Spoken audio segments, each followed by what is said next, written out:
Hello, and thank you for listening to the podcast. We appreciate it, and we appreciate a lot of help from a lot of people all throughout this journey. So we've got a couple of shout-outs we're going to make here. The first shout-out being to Beck Sutton, the graphics designer who is designing our logo. She is the creator and owner of Primal Studios, which can be found on Facebook. Or if you go to primalst.com, you'll be able to find her work there, and she is fantastic at what she does. Yeah, and the second shout out we'd like to make is to Andrew Stanton, composer of the song Escape the Oppression, which is the kick-ass song for our intro. We love the song, we love the dude. You can check out more of his stuff on soundstripe.com, where there's plenty of songs by plenty of other artists as well, where you can license for podcasts. So go check it out and see what's on there and see what you can use. Stay frosty.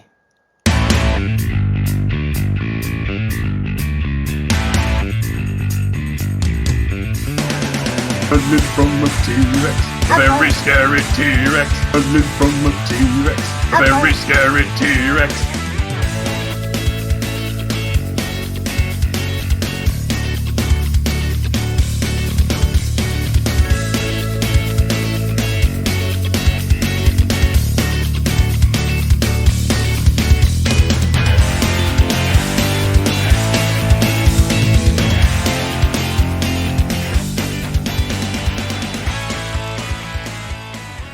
Hello and welcome to The Songs That Made Us, the podcast. Well, we don't really have anything to say for a change, but we are without Connor, and we do have two fantastic musicians in his stead. Introducing the Indelicates. Hello. Hello. Hey guys, so it's Simon Indelicate and Julie Indelicate. It's, I will say, an honour to meet you guys, even though you were never sort of, the biggest band in the world. No. It was never 90s Metallica. I'm not even sure I've heard of myself. Well, it's best as long as you enjoy doing it. That's always the main thing. Like I've never enjoyed it. No, it's all just been spite and bitterness.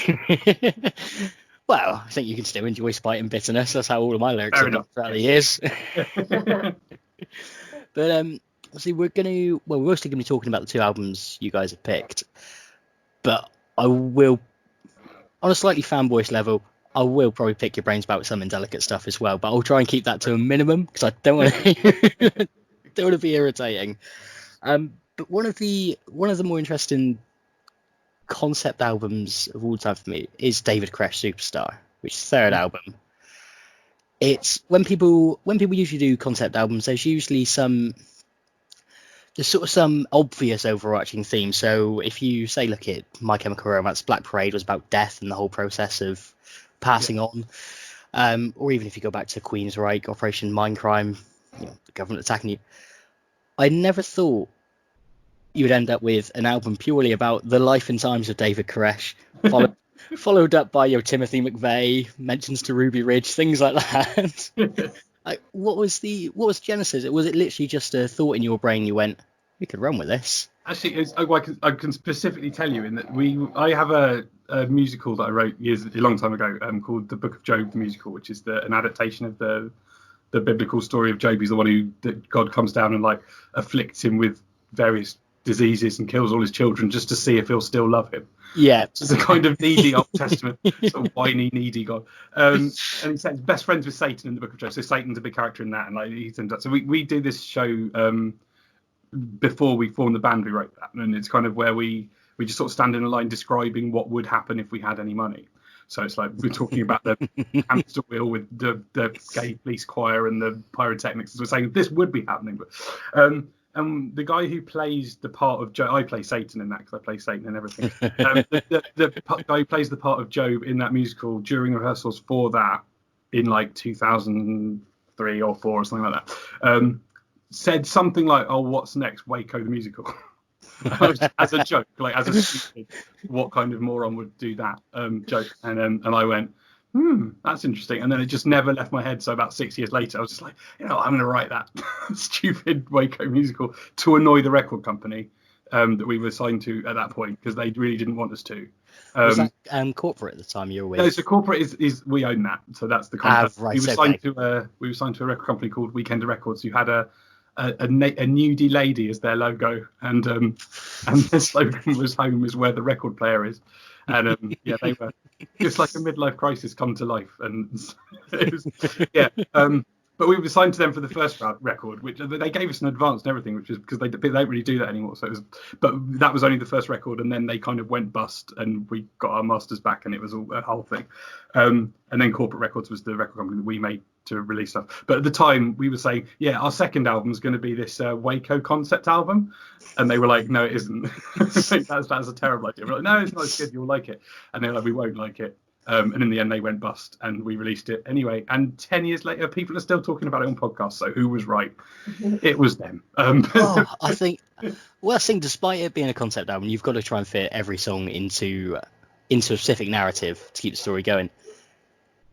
Musically, the album is flawless in my opinion. Like even just I'm Koresh. That bass line at the start, followed in by it's a very good bass line, which I think that bass line is the first thing I wrote of the whole thing at the time. I think it was like I had that bass line in my head. I think that was the thing that got stuck in my head after Chris had said Waco the musical. I had this sort of like that I Am Koresh little hook thing, and that bass line. I think that was there long before we'd written anything else. I think I'd like hum that to myself, wouldn't I? Yeah. Yeah. I'm sorry, I just should say, because Julia's standing behind me. Julia has a sleeping baby attached to her, which is why I'm being vocal and she's not. That's okay. It's not a problem, guys. But yeah, if it needs to be in the future, we can always try and do solo one with Julia for the cabaret. So I think that'll make it. Yeah. We'll see. Yeah. Or we can swap places or something, or you can stand closer to the screen. Yeah. Once he's asleep, we should be okay. He's asleep now. Oh, is he? Oh, okay. Yeah, she can't tell he's asleep. He's strapped to her front, facing forward. There's no idea what his situation is. I think he's asleep. He's alive? Yeah, he's alive. He's just asleep. Yeah, as long as he's alive. That's the main thing. That's what they teach you. But yeah, but even the songs that you think would have a lesser feel to them, so say like Ballad of ATF or McVeigh, they all work so well. And the fact that you managed to make a catchy song about the ATF. Yeah. Well, thanks very much. That's okay. That's my fawning done for a bit. Because we've got all these guest stars as well in it. So like McVeigh obviously has Jim Bob from Carter, the album, which I still haven't coped. I can't cope because like I was so into.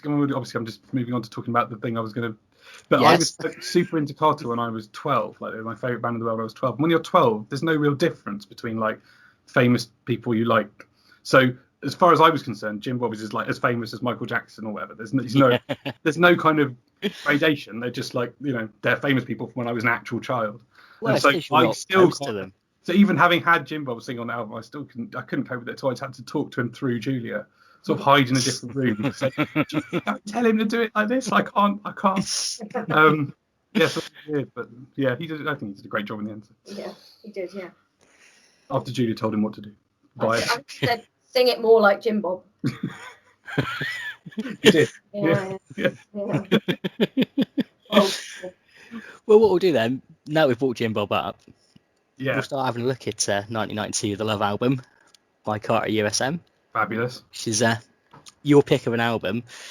Now, always sort of main thing we go into is like, what is it about an album that attracts you to it, or what is it about longevity-wise? How does it stay with you? Was it the lyrical composition? Because the lyrics on it were fantastic. Yeah. But also that weird mix of the music behind it as well. Or just what drew you to it, or how did you discover it even? Okay, so that album comes out in, I suppose it does come out in 1992, doesn't it? Because it's called 1992. The first song is called 1993. A little bit.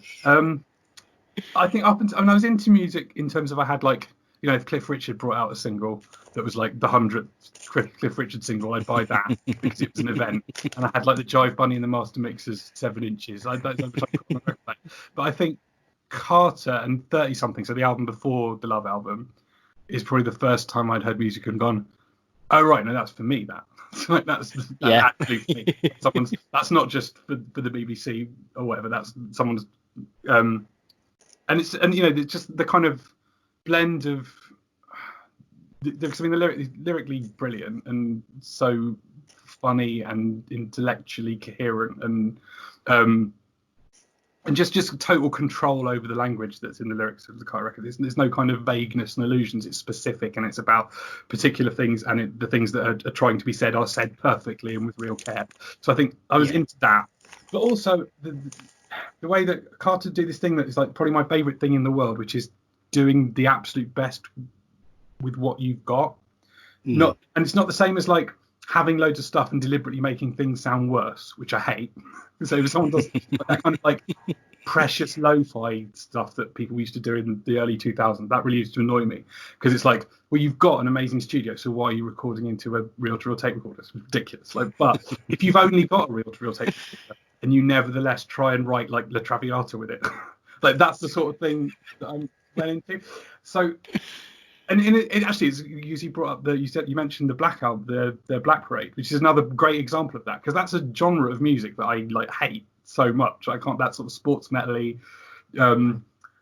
like Blink-182 style sort of thrash American punk thing. I hate that style of music. But to take that style of music and go, I'm going to write an epic concept album about death, like that sounds like Queen ultimately. It's like you sort of go, yeah, that's amazing, because you're being really ambitious with what you've got. And I think kind of Carter summed that up a little bit, because like the Love album, it's got this overture at the start, but it's a drum machine and two blokes, you know, with some guitars, and like, but even though it is just a drum machine and two blokes, they've gone, no, we're going to have an overture, and we're going to cover like The Impossible Dream from Man from the Mantra, and we're going to just. It's just this sheer ambition, despite the restrictions around them. So I think that's what really got me at the time. Well, the thing that hooked me, like, because when we go and listen to the albums that other people have picked, our main worry is sort of, are we going to like this? Yeah. We've had to listen to a George Michael album. I listened to that podcast. It was good. I thought you really did well. No, because like there's a lot to find in George Michael. So I think you kind of sort of you can look at anything closely, and there's a lot to find in it. Well, exactly, yeah. 'Cause especially it was going back to the lyrics and the vocals. Although the funny thing is, Connor didn't listen to the album either. He was. I had to do the heavy lifting, because we usually do like a 5-minute call beforehand, like just me and him, say, this is all, the background stuff now. I was very much like, right. So, what did you think about the album? Well, I listened to the first song. Okay. Anything else for me, Connor? Nope. Damn it. But it helps when you've got the right guests to talk about it with as well. Like, Harriet is fantastic as a human being. Like, we're old drama students. She's our old drama teacher. Yeah, it came across. It was lovely, actually. It was really nice. It was a nice listen. Yeah, well, long may those kinds of podcasts continue until we get to our bitter, angsty phase. I'm still working on getting some people you hate. Well, I'm working on getting some umbrella. The teachers you didn't like, just go back to find an evil PE teacher who's going to come on and go, yes. I don't know what album. Yeah, I'm trying to think of the worst possible album you would have to pretend to like. Oh, God. I like to think that I'm quite varied in music taste, but I think if somebody did bring in, say, anything that was done pop-wise in the past 20 years, I reckon would probably not sit well with me. I know some of that though. I do think you've got, but even that, I think if you really pay attention, like something like "Call Me Maybe" by Carly Rae Jepsen. I don't like that, but there is a thing that she does in that chorus where she like reverses the melody and like pushes one. It's really clever, and you kind of go, if you just, I think it is literally just a case of, if you really hone in on something and just take it on its own terms and like pay attention, I think you can find, apart from, so the reason I did a covers album of songs made famous by children, as a kind of bonus thing for another project, and like to do that, so you had to really pay attention to some of the worst, like objectively worst singles of all time, things like "Grandma" by St Winifred's School Choir and stuff. I sort of did like a punk rock cover of that, and it was, but like "Grandma" by St Winifred's School, it's got a really cool key change in the middle, like it's got an interesting melody, and the only one that I couldn't find anything in it to like was the Billy Piper song, which actually a lot of people like, but you sort of really pay attention to that, and there's just nothing there. Like the orchestration's awful, and like the singing's bad, and like just nothing in it at all. But I found loads in Mbop. Right, Mbop is a great vocal performance. Mbop. You try and copy it, and you can't. You have to actually. Took me like a whole day. It was really hard. Yeah, really, really hard. It's a very good vocal performance. It's stunning. It's stunning. Yeah. See, I managed to completely like miss out on Mbop and things like that growing up because I was pretty much sat in front of Krang as a kid, so I could tell you everything from Metallica at that time. Sure. It was on constant rotation. But I grew up in a household which my mum's a goth and she's been a fan of heavy metal, death metal, so that was all I was raised on. It wasn't. Fair enough. Yeah, it took me till about 13, 14 before I was sort of there going, I'm sure there's other music styles. I'm not too sure yet, but it's got to be out there. Yeah. And that's how you discovered Screamo Crunk. I got well into Screamo Crunk. Someone told me this is the worst music genre that's ever existed and you'll hate it. You should listen to this. And I listened to it. It's like, I love it. This is great. This is great. I love it. And they were so annoyed. It's like, it was my brother. It's like, you don't love it. I was like, I do love it. It's great. But yes, I'm not entirely sure how much that was true. Yeah. Well, I always end up finding, because there's only so many times you can hear Metallica songs before you go, well, you're not really singing about anything anymore. It's just you've got a guitar riff, you've had to put something over it. So there came a certain point where I became fascinated with bands that were just lyrically weird, like even with great music, but bands who would go out there with the lyrics, which is where my love of the Manics come from. 'Cause as soon as I, picking up the Holy Bible for the first time and going, oh, okay, very first line in the opening track, they're using the word cunt. I like this. I was obsessed with that album. I could have picked that album if I didn't know you'd already picked it. So it's an amazing album. Yeah. Oh Christ, I could still talk about that for days. Go ahead. I was like, I remember. I saw them. I saw the Manics in 1994, like the last 3 gigs that they did with Richie, and it was like, oh Christ, it was like this huge fucking deal, and it was like, I couldn't. I was very into that record. I suppose they kind of cut along. I kind of probably listened to the Carter record more consistently, so it probably is a better choice for this. But the Holy Bible would be up there. Worst thing, the Carter one itself is unique. Like, I don't think I've actually managed to hear anything like that out of all the albums I've listened to. Like, Right. where you're talking about 1993, where they're sort of coming in with like, well, we're going to have an overture here, but we've got all this going on as well. Yeah. It reminded me oddly of, I don't know how much of a video gamer you are, or if you. Yeah, no, I do. Yeah, I do some of that. Do you remember the old Final I beat Fantasy the Ender series? Dragon twice in lockdown. That's what I've done. Fair. That's an achievement. That's all I've achieved. I beat the Ender Dragon and then I beat him again to show my son. I'm currently stuck on playing The Last of Us at the moment because I'm about 5 years too late to the party, or maybe a bit longer even at the moment. I've never played it. We are an Xbox, not a PlayStation household, so I've never played it. I've got both. I Fair enough. try and be as bipartisan as I can with the game. Yeah, it's very diverse and equal opportunities committed of you. Exactly. As long as they both keep pumping out good games, I'll be happy. But so 1993 musically, it reminded me massively of the old Final Fantasy game scores.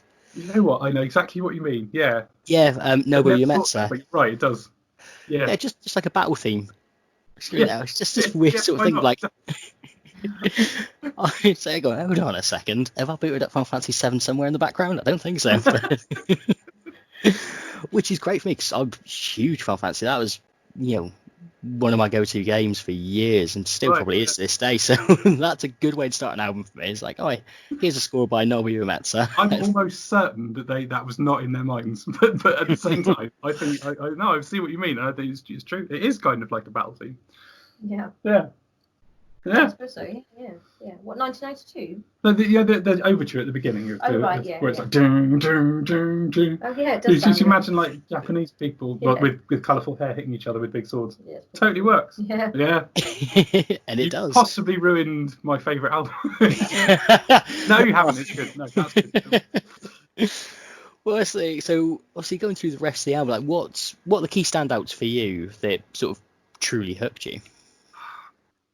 Although I know that's always a hard and impossible question for an album that you love. I mean, I like an album that's good all the way through, and I can't stand it when people front load albums. So like the best example of that, like Hot Fuss by the Killers, which is like banger, a bit less for banger. That's all right. What is this? Oh, fine. That's the experience of listening to Hot Fuss by the Killers, and it's like for the first 5 are bangers, and then they filled it. But don't at least spread the filler out through the record. You know what I mean? But and I love it when people put like the standout singles like last thing on the album because like the expectation is you'll listen to all of it, and it's not just a commercial concern. And so like this one's got like, you know, the Impossible Dream right at the end, which is, you know, clearly the thing. But then it's sort of that's prefigured musically, and it's the little refrain that they have right at the start of the overture keeps coming back through the album. So it's kind of got this sort of musically coherence. But obviously there's singles. So The Only Loving Boy in New Cross is one of the greatest singles of all time, and that's there. After the Watershed, it turns out it's back on the album now. Because that wasn't on the album when I had it, right? It was because of the Rolling Stones suing. Yeah, for Ruby Tuesday, wasn't it? Yeah, which is, you know, again, I'm still annoyed about it. Because definitely, because if you inhabit a world like we do, mediated by media, in which the way that you understand the world is usually passed through culture that you take. So, you know, it's impossible to have a conversation now about anything of any significance without referring to the cultural product, all of which is owned by somebody.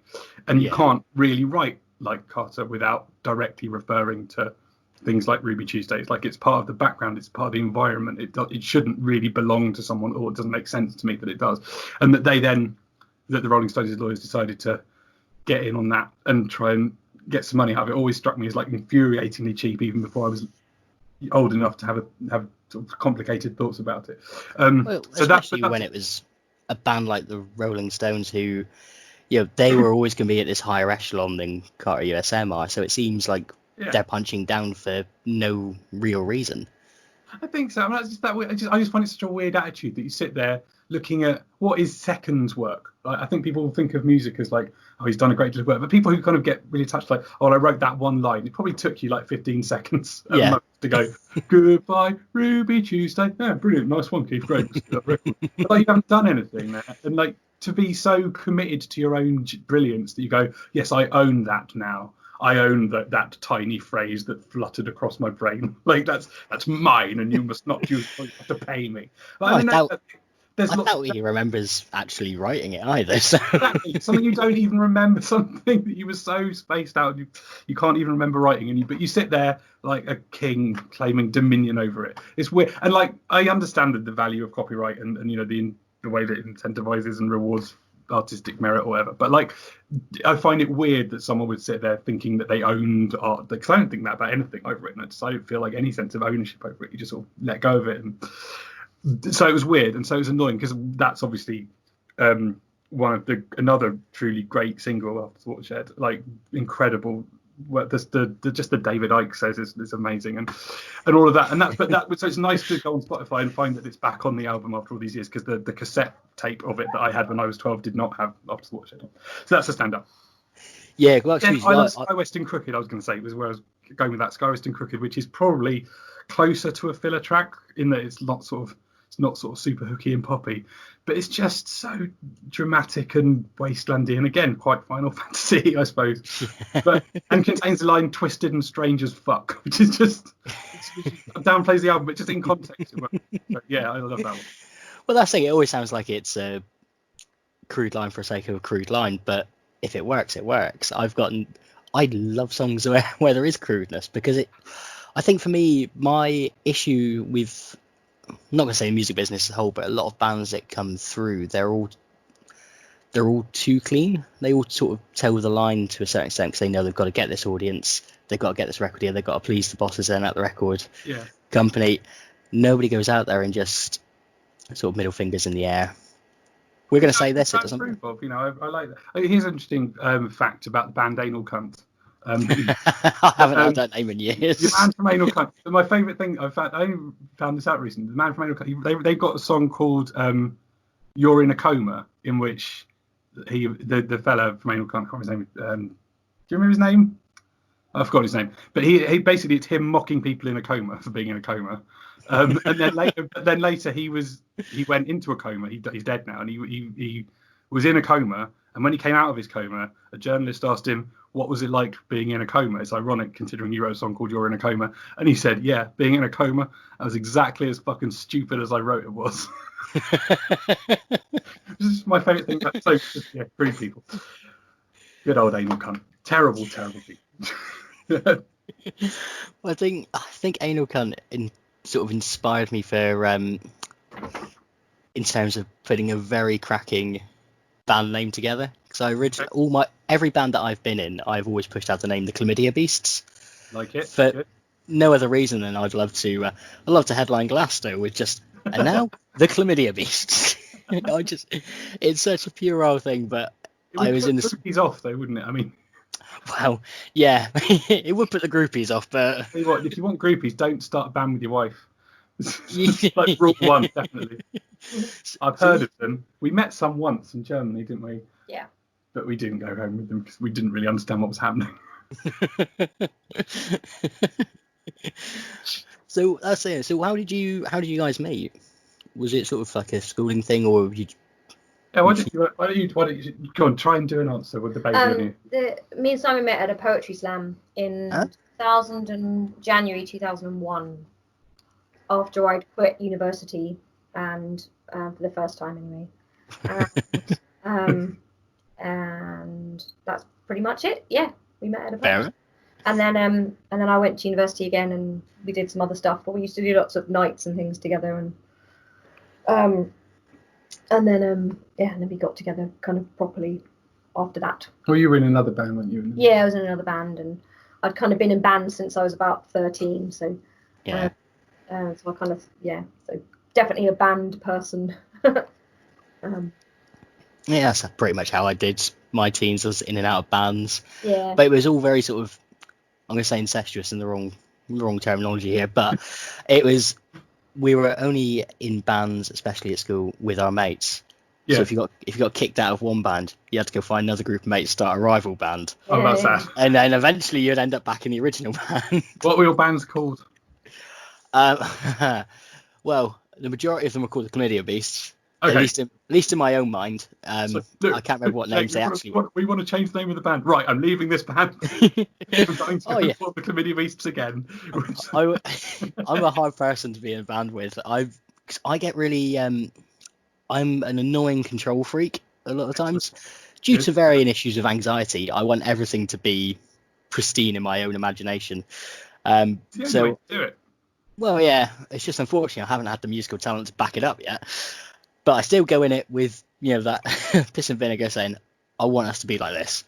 But no, talent is a social construct. Don't stand for it. Keep headlining Glastonbury when it's back. Definitely. Exactly. It's the aim. Well, I'm trying to get. Well, one of my mates, he actually went off and spent years touring the world and cultivating his own little following that he's got. Right. Most of his folk music. Chap called Jack Cookson.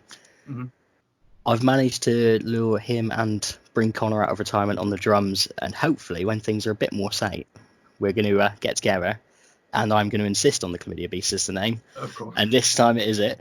But no, I think I've been in two bands with terrible names. Well, we had one called, the one I got kicked out of, which was a band that I'd formed after ditching another band, and then we still got all the members from the old band in. Despite the tension, I got kicked out of it, and then afterwards they changed their name to. It was supposed to be Sabotage, but it was written in the most Janner way possible that you could have it. So it was Sabotage. Sabertage. Oh, wow, that's amazing. That's good. And at first, I always assumed it was because they didn't want any associations with the Beastie Boys. I'm like, we barely got any association from anyone at this point. I was glad I was out of the band when that name came about, because as soon as they said, yeah, we're called this, it's like, good luck, guys. And then the other one was, I ended up randomly in a death metal band. Ben Baker from one of the previous episodes. Mm-hmm. He was looking for a bassist, and I was chatting to him. He's like, oh yeah, you do play that thing, don't you? It's like, yeah. We've been in bands before, Ben. Come on. It's like, yeah, come along. And it's all these people I don't know apart from him. So I was like latched onto him. It's like, what are we doing? What key do you want me to play in? Come on, just tell me things. But they were called Message for the Mortician. Okay. Oh, that's sort of quite polite in a way. It's sort of likeable. Yeah, it was sort of the acceptable face of death metal. Yeah. Usually it was all going well, and then Ben disappeared, and we were like, oh okay. And then I know, but I think that's a really good name. That works. Yeah. Yeah. It's just like the way it sounds like someone's paging the mortician. I'd imagine the Yeah. mortician is like full corpse paint and just screaming into the face of a dead person, but then it's like ding dong message from the mortician. Over a tannoy. Yeah, I like it. My dad was in a band called Marzipan Pleasure Dome. I love that They name. supported Slade before they were Slade at Dudley Grammar School, apparently. That's my lineage, you see. That's my rock and roll lineage. I've got no rock lineage. I come from families of farmers.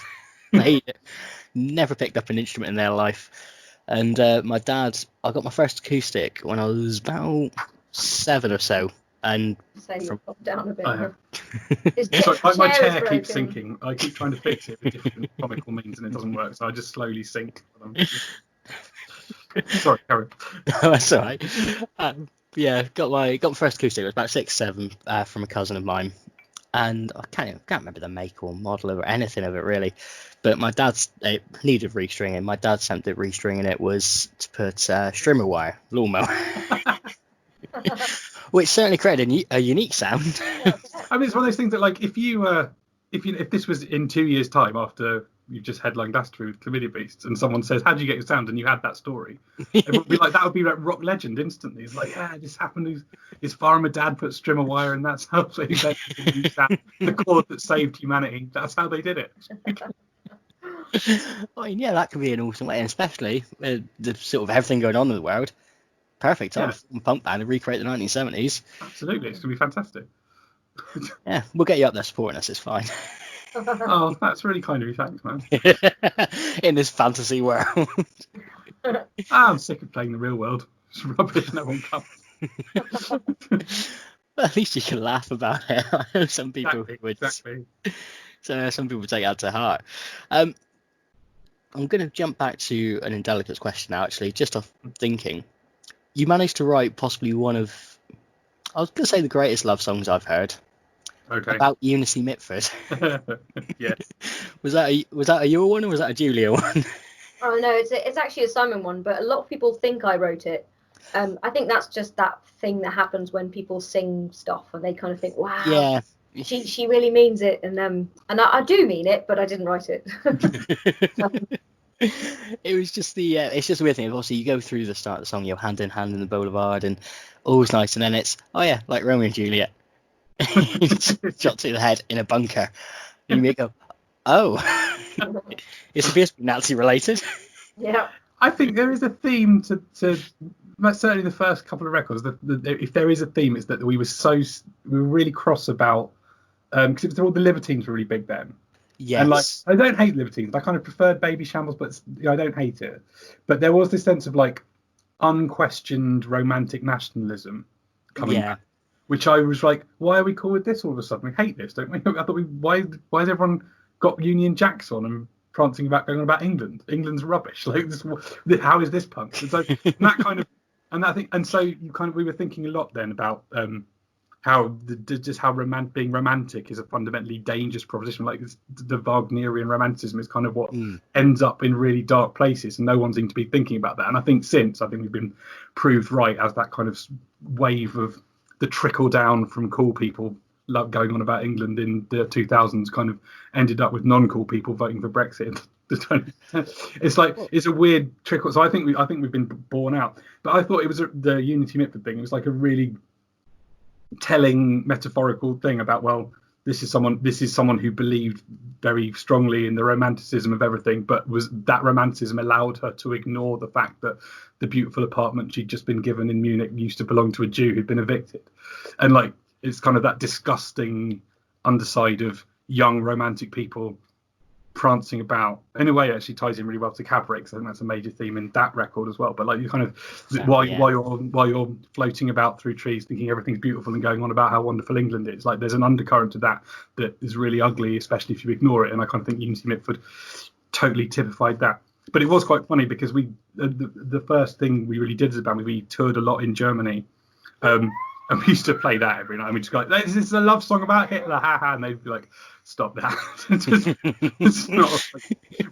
We are not. Please do not mention this. We are not. Don't cry. Oh, baby crying. Sorry. But I agree with you in terms of like that period of sort of early to mid 2000s where nationalism Well, patriotism, depending how you look at it, I think It's not. I mean, everybody. it's not as. I don't think it was ever like we are nationalists or we're patriots. It was kind of like, but it was that wishy-washy. Oh yeah, Albion and England and good old. Yeah, Just and Albion it's was what I like was thinking. there's a dark side to it that wasn't acknowledged. Like I appreciate there's an upside to it, and like, but no one was like acknowledging the weird dark undercurrent of what happens when you go on about your nation in that way, and like, and someone had to, I think. Yeah, I think, well, especially around that sort of period, there was also the undercurrent. You'd see it more, I suppose, in terms of football fans. Mm. We had the World Cups at the time, sort of 2002, 2006. We had the Euros. Football, England, we were going to win it all. We never bloody did, but I'm still waiting. But it was that very much the working class culture that came from that as well. Drinking, boozing, singing about how great England are. Oh, you're not an England fan, punch you in the face. Yeah. It's sort of the microcosm of it that then extends and builds up the egos of people like a Nigel Farage, which could have done without him. Yeah, Or, could have done without him. Although arguably it depends. I suppose it depends what happens really. If we do end up realizing that we've managed to shoot ourselves in the face and survive, whether or not things get into a better state and this is just the last gasp of populism. I think that's possible too. I suppose I just there's some. I just think you could go to bleak places when you rose tint things, and I think that's my problem with romanticism. It's kind of my problem with like the Julia's old band used to kind of do this retro thing, and when they started, you'd watch it and you'd think, well, this is a really it's a critique of retro. Because if you want to go back to the 50s and 60s and you're kind of thinking, oh, I wish it was like the 50s and 60s, you can't do that unless you're willing to acknowledge like separation between races in the American South and like women being locked in the kitchen. And it's kind of those things that need to be acknowledged when you indulge yourself in a retro romantic view of life. And if you don't acknowledge them, it's really dangerous, even though there's plenty of positive things to acknowledge. And that, I mean, more and more, and I think that's more and more true. And certainly our last record was kind of all about the way that so much of like pop music and all the stuff that we're like massively in love with as musicians and Top of the Pops and all these things were largely built by paedophiles in order to rape children. And like it's a really different, and it wasn't that like Savile and all this stuff was an unfortunate alcove on the side of youth culture as it was created. Youth culture was created to serve the lusts of these terrible people. And if you're going to inhabit the world where you're doing pop music and you don't acknowledge that at all, I mean, like I was thinking about, I think about Jonathan King more than I should.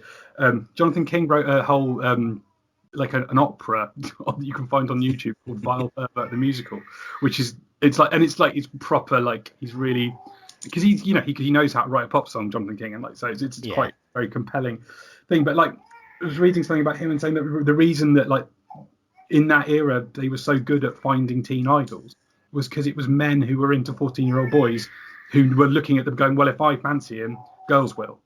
And they were right. That was a great way of identifying teen idols. But you can't avoid the fact that whole that thing that's kind of beloved of everyone in popular culture, this sort of history of pop music and all that stuff, kind of had this rotten core to it. And I just think it needs to be acknowledged and brought to the surface as much as possible. Well, no, rightly so. And regardless of, obviously, you'll be somewhat self-facing when we we talk about the size of the band. But if someone's writing it, I'm happy. Someone needs to be pushing that voice out there. And yeah, funnily enough, like everything we were saying before, you go over to the latest album, you've got Everything English is the Enemy, which is like the ultimate statement of it all. And actually thinking about that, I'm just thinking, well, where did that come from? And there's in the Love album, there's Do Re Mi So Far So Good, where Jim Bob sings where are the songs about boozers and buildings banning the bomb and abusing children? It's a whole record about like, why aren't you people talking about this stuff that's real? Yeah. And he's like directly calls that out, and like that really went in when I was 12. Like that kind of was like, yeah, this is what I mean. But it's like, this is an album for me. It's like directly saying to me, this is how you do things. And like, and I just sort of believed it very naively, and I've kind of clung to that belief that I just don't sell out, and you have to write about this stuff. And it's because Jim Bob told me to when I was 12, and I do what I'm told. It's what it comes down to. So you're a good boy. You're just following orders. I'm just following. I'm obeying to orders. of a Brixton punk from. That's what I do. Yeah.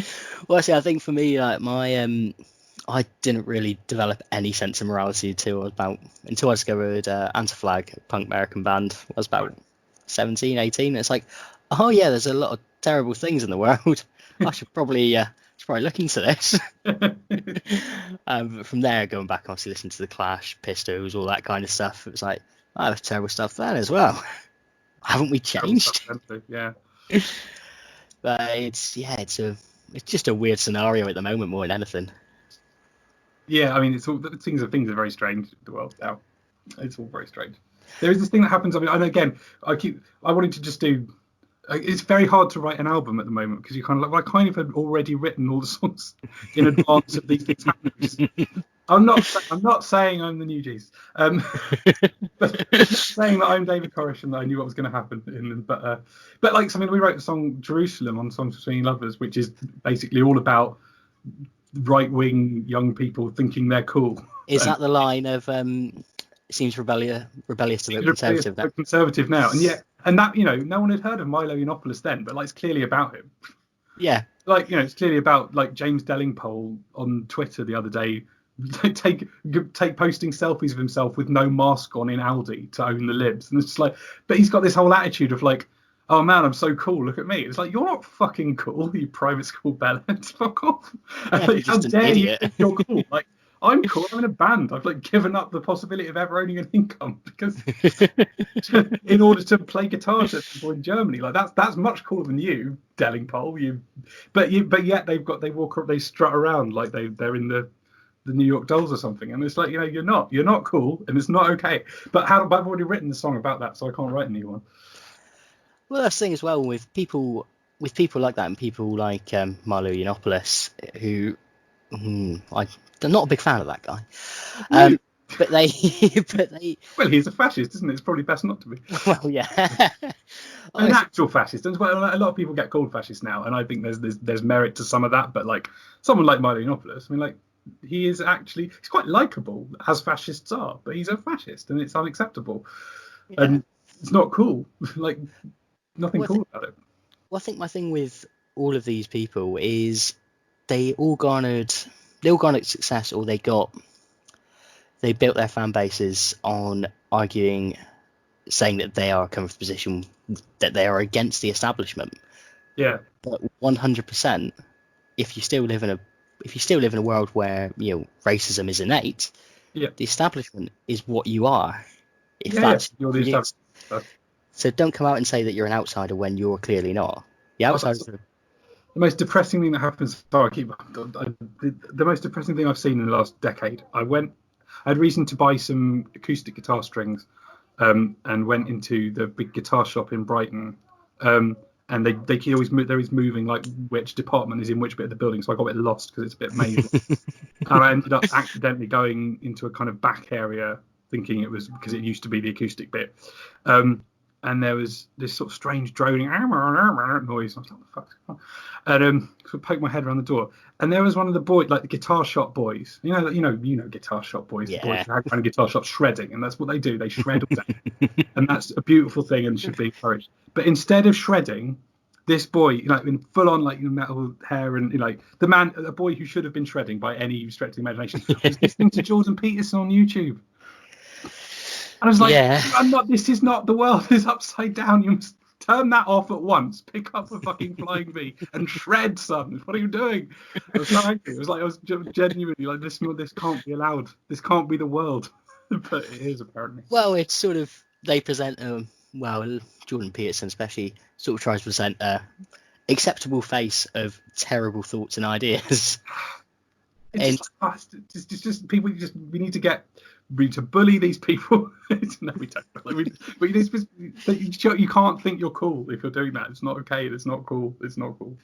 Yeah, it's not a good thing that like Jordan Peterson and Sam Harris are like doing arena tours. It's just, I don't know what's happened. It's not right. We need to get back to low down dirty leather jackets on streets being cool. Not this. Yeah, I need a safety pin through my ear. That'll be fine. We'll be cool then. Get rabies. Get some tetanus. Tetanus is cool. Tetanus is cool. Maps of meaning tired. Raptors meaning tired. Tetanus in your ear, wired. That's what I'm thinking. But do you think a large part of that then would be down to sort of the accessibility in terms of the shows in places they can visit? So like the Joe Rogan podcast, for instance, Right. millions and millions of hits. Yeah.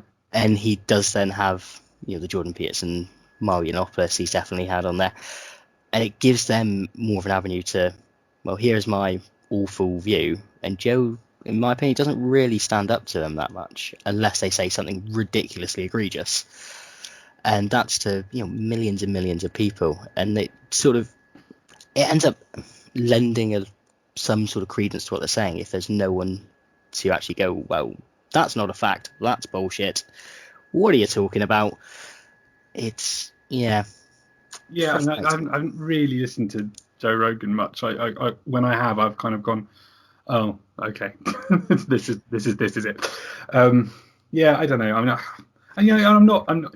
I would have previously at various points in my life, I would have been very, very much free speech absolutist, I suppose. Yeah. But I do think there's a kind of, I think democracies have the right. If you in mathematics, there's the Gödelian incompleteness theorem that kind of where it's been proved that in mathematics there will always be statements in mathematics that you cannot make without creating a paradox. So it's impossible to ever complete the project of mathematics. Yeah. And I kind of think democracy is like that, in that there are things which are incompatible with democracy, and fascism's one of them. And it's why it's okay to have like a 5% threshold in elections if you've got proportional representation. It's why it's okay to say no, there's some things that you just actually we can't have because it's corrosive to the idea of having a free speech at all. Like free speech kind of depends on certain things being unacceptable. But I think we were doing a really good job of just going, for years and years there was this uneasy compromise where we were able to say no, that's just beyond the pale. We don't have them on the television. We don't those guys. We just ignore them. Those are the crazy 5% that we can ignore. Yeah. And as they've kind of grown in recent years, something about the way that the internet has worked is something has kind of broken that. Just that willingness of people to go, oh, what do I know? I don't. This isn't for me, and it is really dangerous. And I don't know what I think about it. I don't know what I think about. Well, it was who was I listening to? I think I was listening to James O'Brien, the LBC talk show host, who I tend to be a massive fan of his work actually, because he does call a lot of stuff out. But he used to do Newsnight, but he basically ended up having to quit Newsnight or was forced out because he would still give his views on Twitter. Mm-hmm. And his whole comeback to that was, well, I'm not going to give false equivalence to people who are coming on, so we have the side of balance when they're going to be factually wrong. Yeah. And I think BBC is an amazing corporation. It should exist. But if you're then going to try and balance out arguments when one side is based on facts and the other side is based on feelings, it's sort of confidence, isn't it, with the BBC? Because like when people say that the BBC is just full of like left-wing Islington, like, they are wrong, it is. But like at the same time, because they know that about themselves, they're going, well, we must have balance then, because we cannot be trusted because we have our bias, and they're sort of right, but their answer to that is always this false equivalence thing of like, well, we must balance ourselves out by getting the loudest, by getting Hopkins or and it's just like, no. But it's like, it's because they're what they're like is they're like private school socialists in council estates who are terrified of children kicking balls near them. They're like, oh no, I don't want to, and it's this weird. It's like they're afraid of the people. They don't have any kind of understanding of the working class as such, and so they're terrified of them. So they go, well, they must be. Let's just get this whichever thug is willing to shout the loudest and put them on the television. Yeah. Because as far as I'm concerned, so it's like, it's weird, but because they've got a left wing bias, they end up having a right wing bias, which is a really weird, twisted thing. It's just, I think it does just come down to a crisis of confidence where they're just not willing to go, oh, actually, no, I'm not having this guy on. He's clearly a fascist, and like we can't just let this go. Well, it's whether or not, rather than difficult problem. Yeah, it's whether or not they try and go forward rather than present themselves as an impartial program or an unbiased program. They just present facts. Yeah, which should seem like it should seem like an obvious idea, but this day and age, we know that facts and experts are meaningless. Oh God! I mean, Again, I didn't mean to bring you on here to depress you either. It's kind of come from, because there's a sense in which that's a valid viewpoint to sort of say, well, like again, the sort of academic left has got this thing about facts and whether or not facts are, something like IQ, which is a fact, but it's a fact that's full of loaded assumptions that you kind of, when you interrogate, it doesn't come up to much and stuff like that. So there is like this interesting thing to be done with facts. We go, oh, facts do deserve to be interrogated, and there's no kind of absolute. But at the same time, when you filter that through stupid people, you end up in a situation where, yeah, no, that's right. It's Bill Gates putting chips in us. That's why they make up stuff about vaccines. It's like, no, that's stupid. What you've done there. It's like, or that's 5G masks cause coronavirus. They do. I've heard that. Maybe I should I swap with Julia for a bit? I'll take the baby so that she can talk to her about her album, because she's just certainly. The baby. Yeah. Oh, she's feeding her at the moment, so we can continue going on about politics instead. Oh, that's cool. It's why I brought you on here. So I just want to get all your views. They'll ruin your life. The thing about babies is they ruin your life, but your life is going to be ruined anyway. So that's kind of what it. Well, yeah, you hit a certain point, it's always going to get worse. Yes. So why not just have a baby? Yeah, let's talk about when Julia comes back. We'll talk more about that. We'll go back to Carter USM. Obviously, we've scratched the surface, really. Yes, sorry. Yes. No, that's my fault. I'm doing a terrible job. This is why I usually have Connor here, because he reins me in and stops. Well, I say stops me going off on tangents. He tries to rein me in. I like tangents in a podcast. Again, that's a tangent, isn't it? So obviously, I know there's people who complain about it. I listened to one where they talk about. It's like the all killer no filler one where they talk about serial killers, and that's mainly tangents. But I know there are people who complain, go, just talk about serial killers. Like no, I like tangents. I'm a tangent fan, but well, that's the thing. Like the way my mission statement, like when me and Connor were talking about this at the very start, when it was just a gem of an idea, it was the music's the gimmick. We're getting the people in there to talk to the people. Mm. The music's just our selling point for it. It's like, yeah, we get to talk about your favorite album for like 10 minutes. Yeah, totally. And then we'll talk about religion for 3 hours. Which, unfortunately, that was a recording we've done recently. Fantastic. I look forward to that. Oh, God. Yeah, it was the same one. We both picked the most obscure album out of our collection that we could. Okay. To the point, and we both ended up accidentally going for the option of like, it's got to be a band and an album that has nothing on Wiki at least. Okay. It can't exist anywhere. Right. And I think Connor's was Gavin Clark and Toy Drum Evangelist, which is actually a really good checkout. I'm going to plug it here. But that whole album talks heavy about religion, and we ended up spinning off into 3 hours of us pretty much ragging on religion. so any religious fans that we have, they've now gone. I've insulted Birmingham on previous ones, so we got no Bromwich fans. I've got to say, all the best reviews, especially of David Koresh Superstar, were from religious publications. Like the kind of because the theology in that is like rock solid. Like there's no fucking around. Like the book about Koresh's discourse on the seven seals, and like that is all from source. None of that is made up. Yeah. And a lot of people who reviewed it were kind of sort of like, haha, yeah, they're sticking it to their stupid cult members, which is completely missing the point. Because I mean, the thing that was really interesting about Waco is that loads of them were not stupid at all. They were Harvard graduates. They were multiracial. It wasn't a bunch of rednecks by any means. And what's interesting about them is that people who were highly educated, intelligent, were able to believe something that I would find it impossible to believe, and like trying to work out what's going on there is really interesting. But when you got there was a Texas Christian magazine that reviewed it, and it was like by far the best, because it was the only review that really engaged with what we were doing. And it was like, okay, well, I'm not religious at all, but like that's what I wanted. That's the response I wanted. So yeah, I'm complicated there. Well, I think Kevin Smith had a similar thing when he released film Dogma.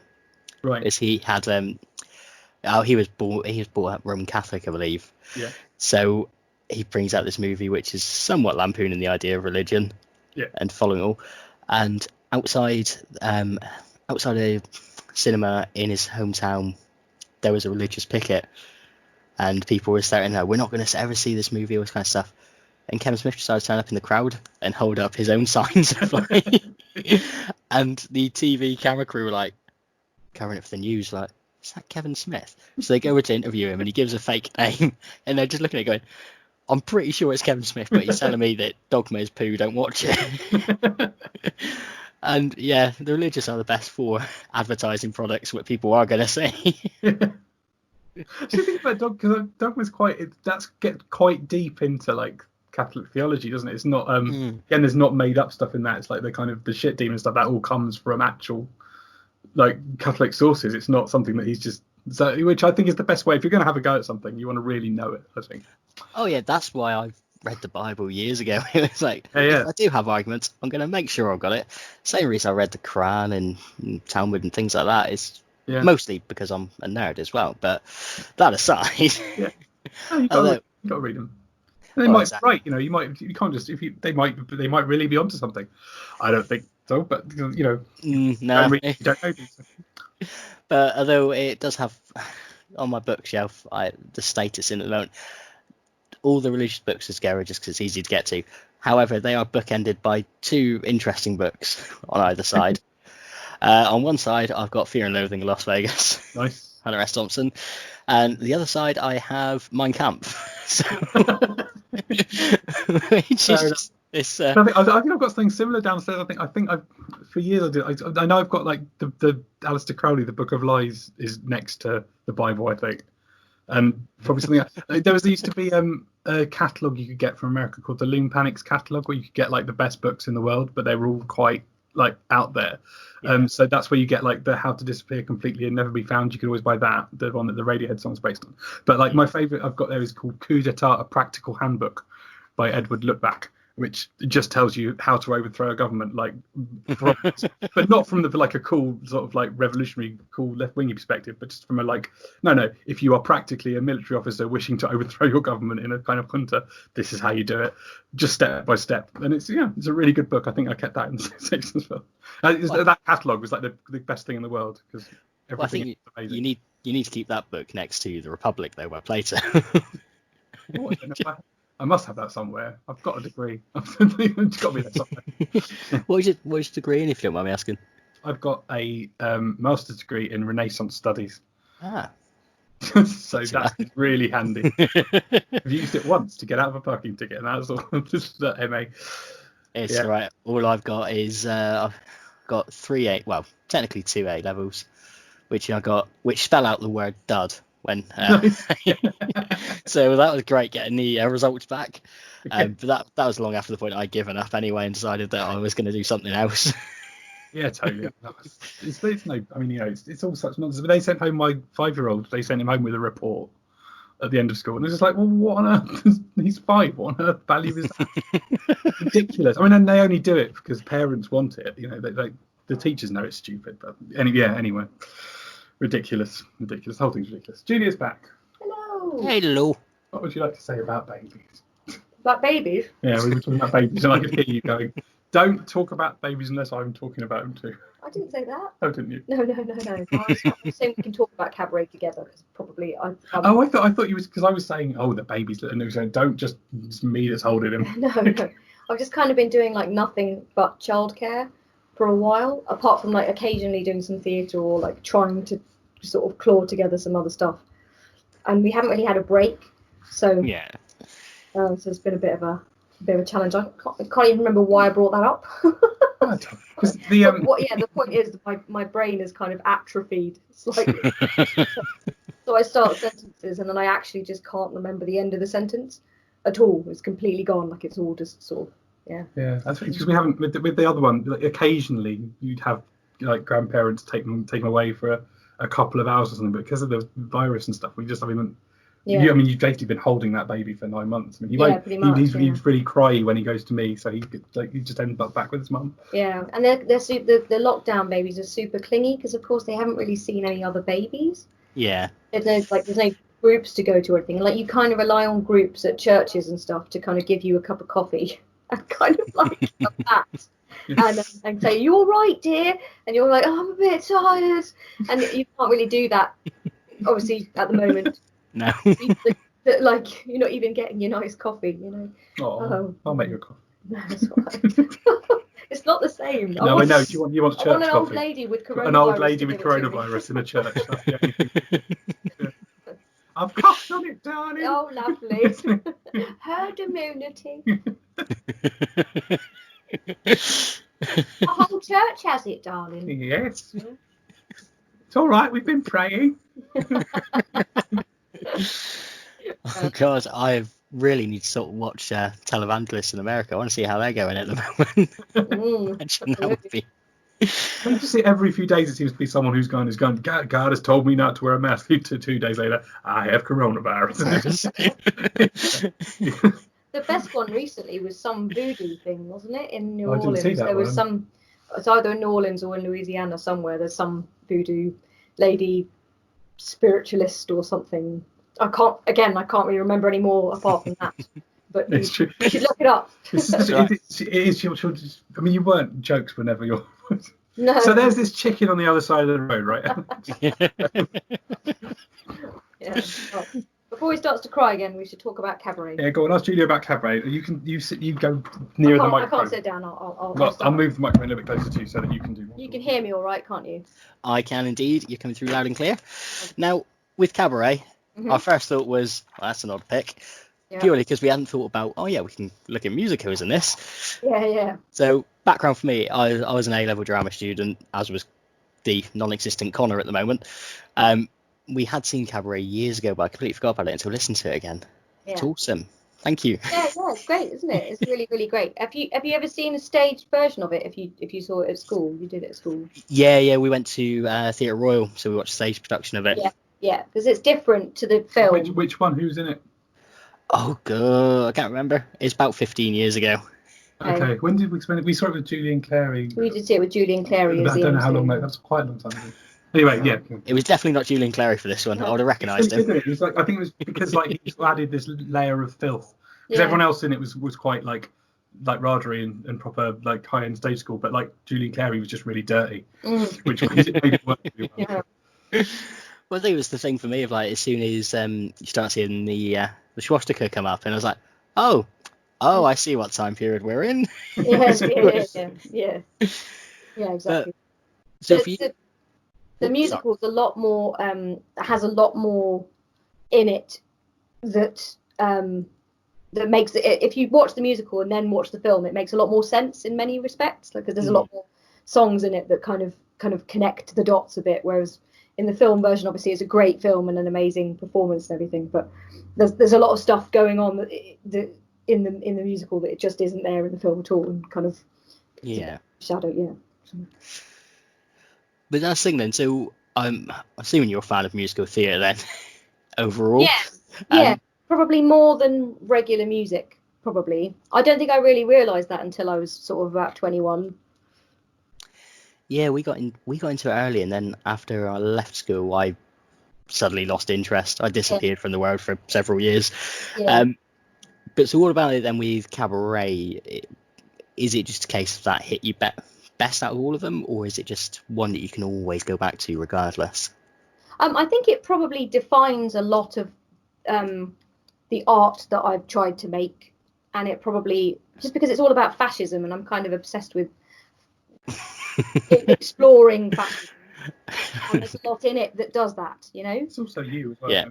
You're half Austrian. I'm half Austrian, yeah. So there's a lot of, I don't know, there's some connections there, but I feel like it kind of informs being on stage because there's fascism all through the whole thing. So it's kind of like the people doing things on stage are fascists. And I mean, they're not fascists, but they're demonstrating something about performance that is really true, which is that you want people to love you and look at you and think that you're the best at stuff, which is a bit of a strange obsession to kind of desire. And in a broader sense, that's what happens in fascism. The kind of idolatry and stuff is, it kind of ruins whole societies, and it all really starts in this kind of small performance way on stage, and there's loads of nuance to that. So being being on stage is great fun and feels fantastic, but at the same time you're participating in this horror show really of wanting people to think that you're better, even though you don't think you're better. And it's very, very complex, and I suppose the complexity is really fascinating, which does mean that you can go back to it over and over again and kind of re-explore it. And or like the songs, you can play the songs at different moments in time and they kind of make perfect sense. Like there's a song called, in the stage version, there's a song called Why Should I Wake Up, which is it's not on out the film one. And that's just all about being in a dream while all the Nazi stuff is happening. And it's kind of like that stuff that you could easily just play that now, or you could play it in the noughties. You could play it in the noughties and just before Brexit started happening. And that would make perfect sense, this kind of sort of walking dreamlike into absolute fascism and disaster. And it makes perfect sense because it's so well written and it's so well, Yeah. Well, yeah, I think because obviously I can't remember the names of the actual writers initially, but it was all on that backdrop where you've got this rising, I'm going to say, it's rising evilness that's sort of this bitter undercurrent which is slowly coming up, and especially if they're, well, in what would be the Weimar Republic at the time.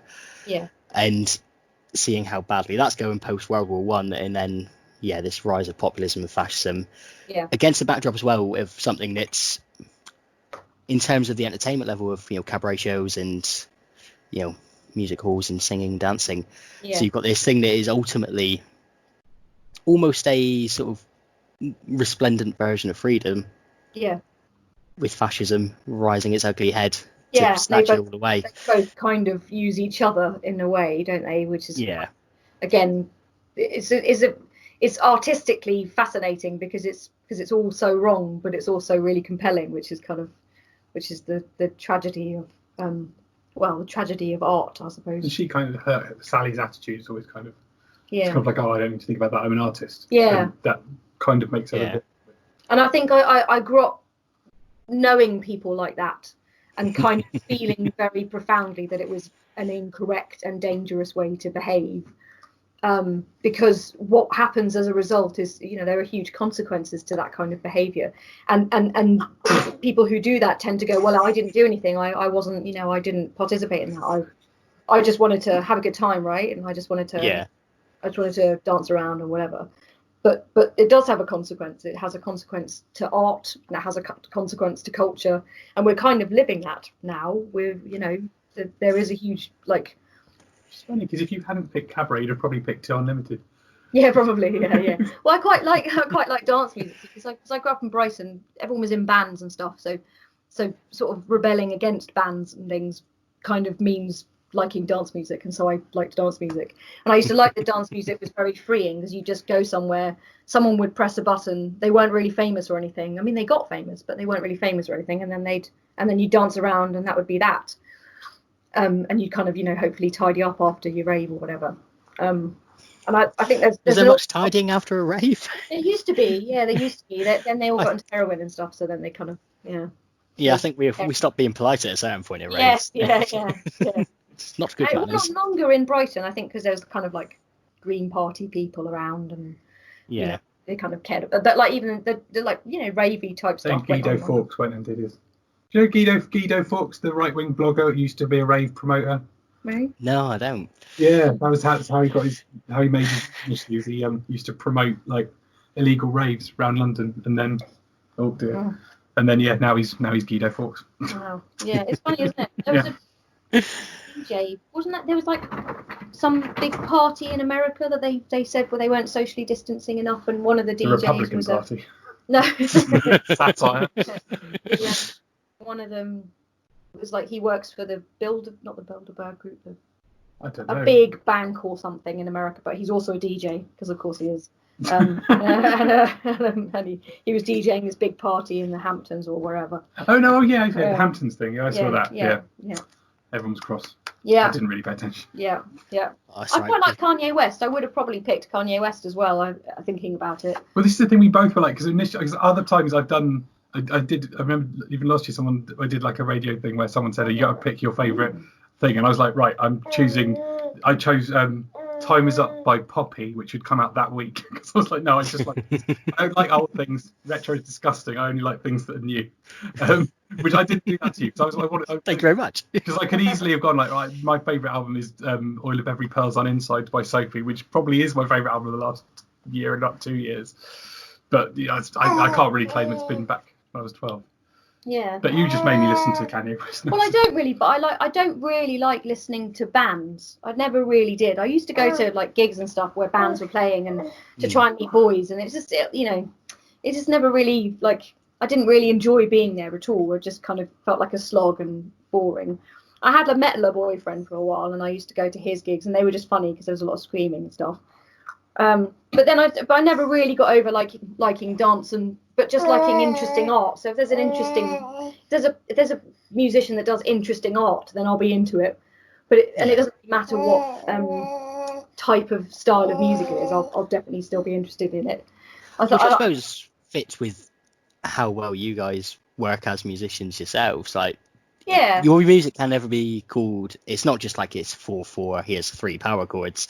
It's always musically interesting on top of lyrically interesting. Yeah, I think so. Yeah. Julia's good at music. She's good at harmonies and stuff.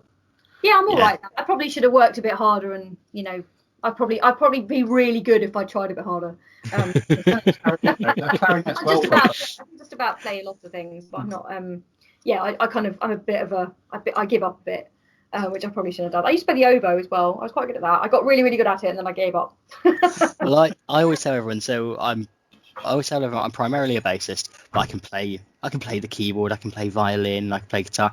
I think I played violin about 3 times where I was like, yeah, these noises aren't nice. No, violin is one of those ones you have to play. It's like the oboe, actually. You have to play it for a long time, and then suddenly there's a magic thing that happens, and you're finally, it actually sounds okay. But the oboe is the same. The oboe sounds like a duck, sounds like a duck, sounds like a duck for about 5 years, and then the 6th year, you're like, wow, I've just made this sound different. And it's to do with training your mouth to be able to play it properly. Yeah. And once you get to that point, suddenly you can make it sound incredible. And then a couple of years later, I was like, yeah, I'm bored of this. Yeah, I usually just get bored. I get very bored at the point when I can't do it. Yeah. Even though I know if I apply myself, I can do it. I don't know how I ended up staying on bass in the end. Like, I certainly was not. It's quite fun for it to be in a band with, isn't it? Because like you're like, if you're a solid bassist, you can kind of that's right, isn't it? If you're as like a solid bassist, then you can actually have a really good time just spinning around on stage and stuff, as long as you know your parts, can't you? Whereas like if you're a guitarist, you kind of like people generally look at you. And not necessarily looking at you if you're the bassist either, are they? They're like, very harsh. No, I just mean that there are huge advantages to that situation. Like you can you can actually enjoy yourself. Whereas like if I make a bum note on the piano or something, people will definitely notice. Unless you're in the Who.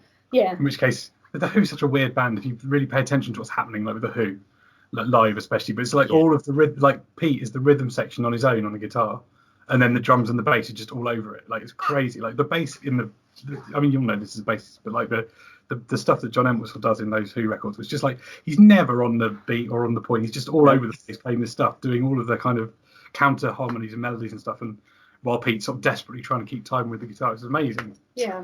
Well, I think that's probably why I was never hot on John Entwistle. Like, he's phenomenally talented. Yeah. But for me, a bassist, you're there for a function as well. You can't just be showing off all the time. We did a stage show of Grease going back about 10 years now, maybe a bit longer, or a bit earlier rather. But we weren't in the actual play part of it.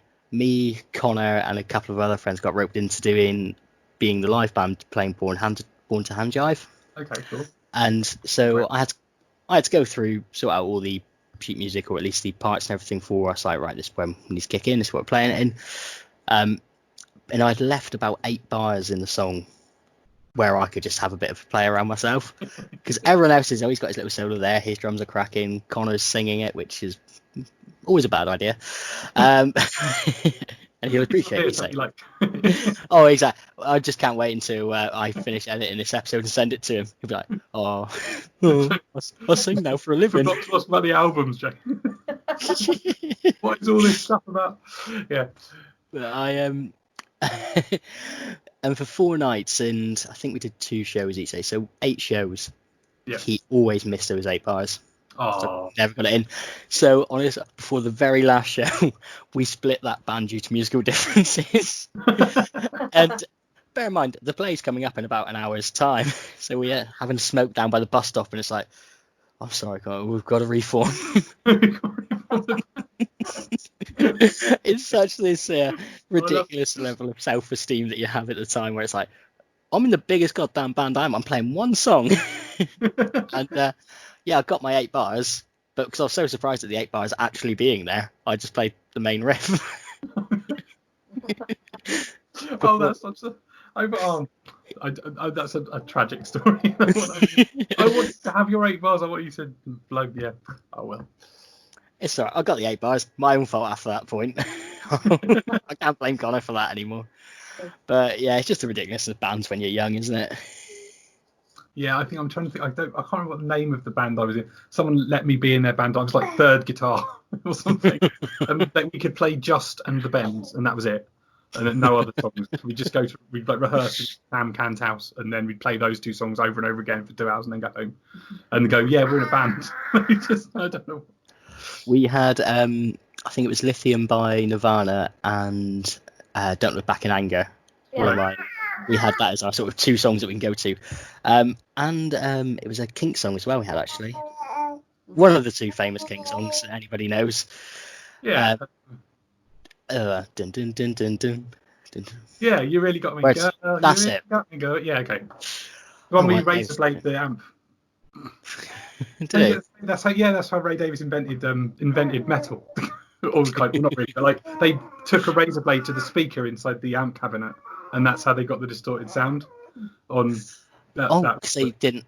So you get that distorted guitar thing, which obviously is now huge, but like, and then you just sort of mess up the sound by razor blading the speakers, and then you kind of go, wow, this is what this instrument was born to sound like, and it's this huge thing. Yeah. That's good to know that. Yeah, really good. Give me all these interesting facts.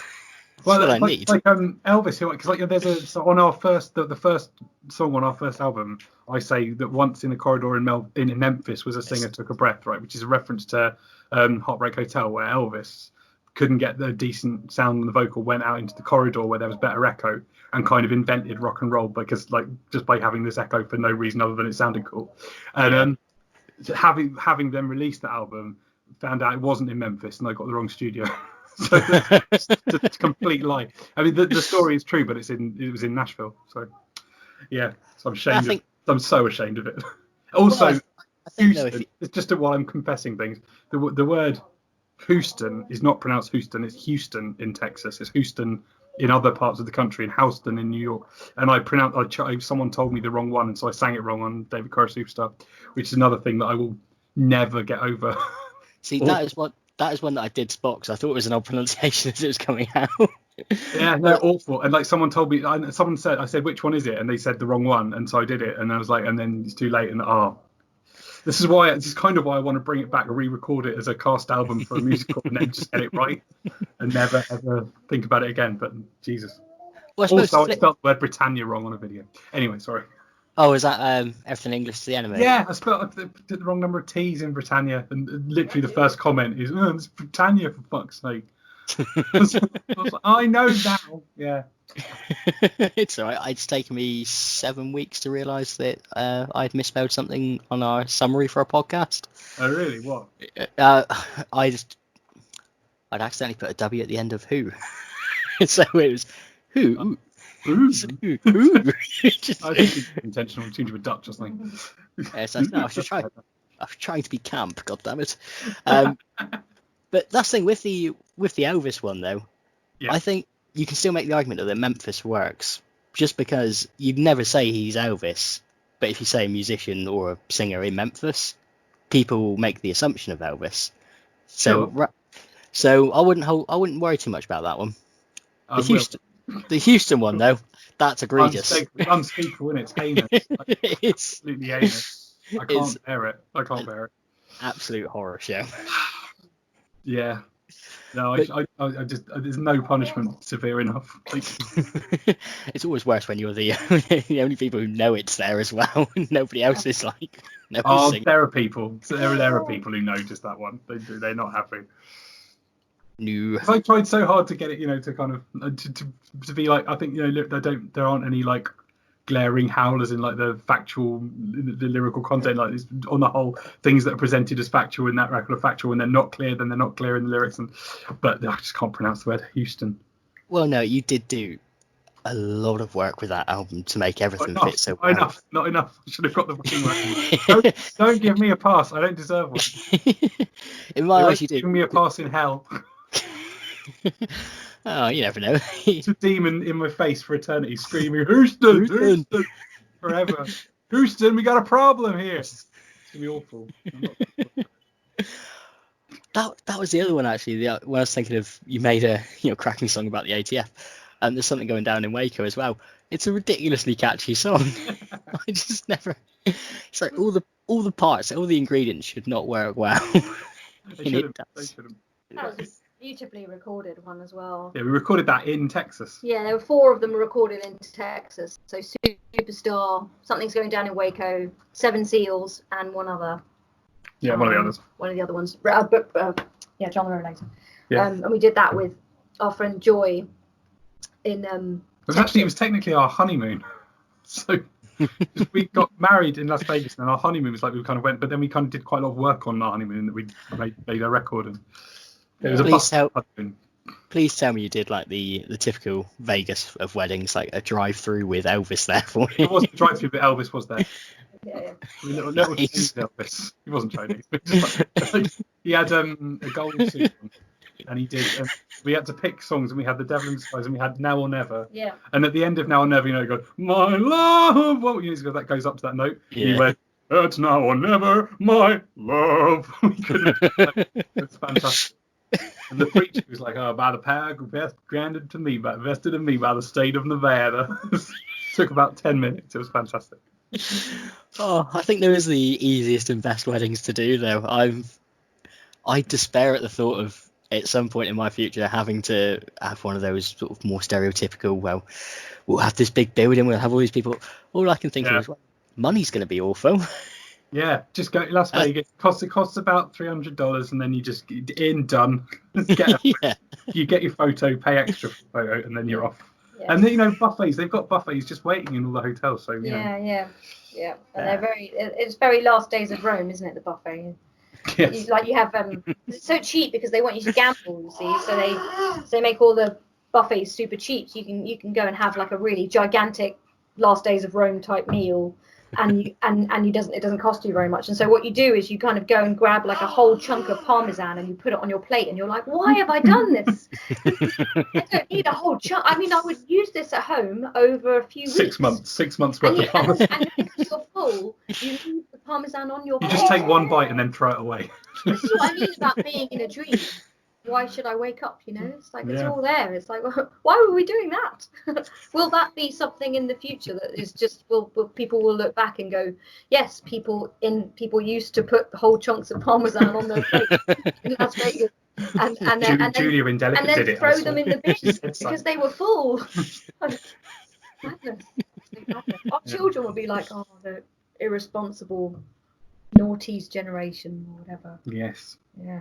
Wasting food. I think we left a lobster, didn't we? I didn't leave it. I ate my lobster. There was a lobster just sitting there. We couldn't finish it because it was too much. Just a lobster. I think I finished my lobster. I'm good. I've got Methodist background. Yeah. My granddad. They wouldn't approve. My granddad would not have approved of leaving a lobster. No, probably not. No lobsters left behind. It was like $29 or something. Like it was nothing. It cost. Yeah, like the whole buffet was like $30 for like 20 quid for like. Completely ridiculous. Insane. Like, yeah. I mean, I'm half tempted to book the plane now. What is a buffet? We're just sort of going, oh yes, it was awful. It was so good. It was awful. I was so ashamed. That was really. No, it was brilliant. But yeah, and then we went and drove to Texas from there, and then we were making some more of that record, and we went to Waco, to the site, which is actually not in Waco. It's like an hour's drive from Waco. But Texas is massive, so like an hour's drive is like popping to the corner shop. And Yeah, it's really weird. They're like a locust. Like you'd step off the road and like just like thousands of locusts would like swarm over you. It's a very biblical feeling place. It's hot wind blowing through the plains. And then as we were stood there, there's like a memorial set up to the people who died in the fire, of which several of the stones have been stolen, and a lot of the stones are to aborted fetuses. So like it's sort of like unnamed aborted fetus Koresh is like the name on the headstone. Because the women were pregnant. Because pregnant women who died in the Oh, fire. yeah. And there's a big sign outside saying government not welcome on this land and stuff. And we were stood there looking at the stuff going, oh, look at us. Really. And then this truck, there's like a long winding road that comes from a building distance, because there are some buildings still there. And it's this truck just slowly winding its way down towards us. And we're like, oh, we're totally getting killed. It's really bad. Well, they all have guns. In America, they all have a gun. It's not like in England where they come with their notepad and like a stick or something. It's America. They just shoot you. Like, I mean, if you're on their property, they're allowed to as well. If you're, Yeah, like we're definitely dying out here. We're definitely going to die at Waco trying to make a concept album about it, and we'll just deserve it. There's nothing we can say. But no, the guy came with this truck, and he just sort of like tipped his hat to us in a Texan way. We were like, oh, it's fine, we get to live. Just piss dribbling down the line. We recorded some of the silence of the place, just so we could have an actual recording of the silence of the actual location in the background of the album. So that's the wankiest thing we've probably done. Not the wankiest. Top 100 wankiest. But you've got to do things like that. So you cannot hear the silence that is officially there.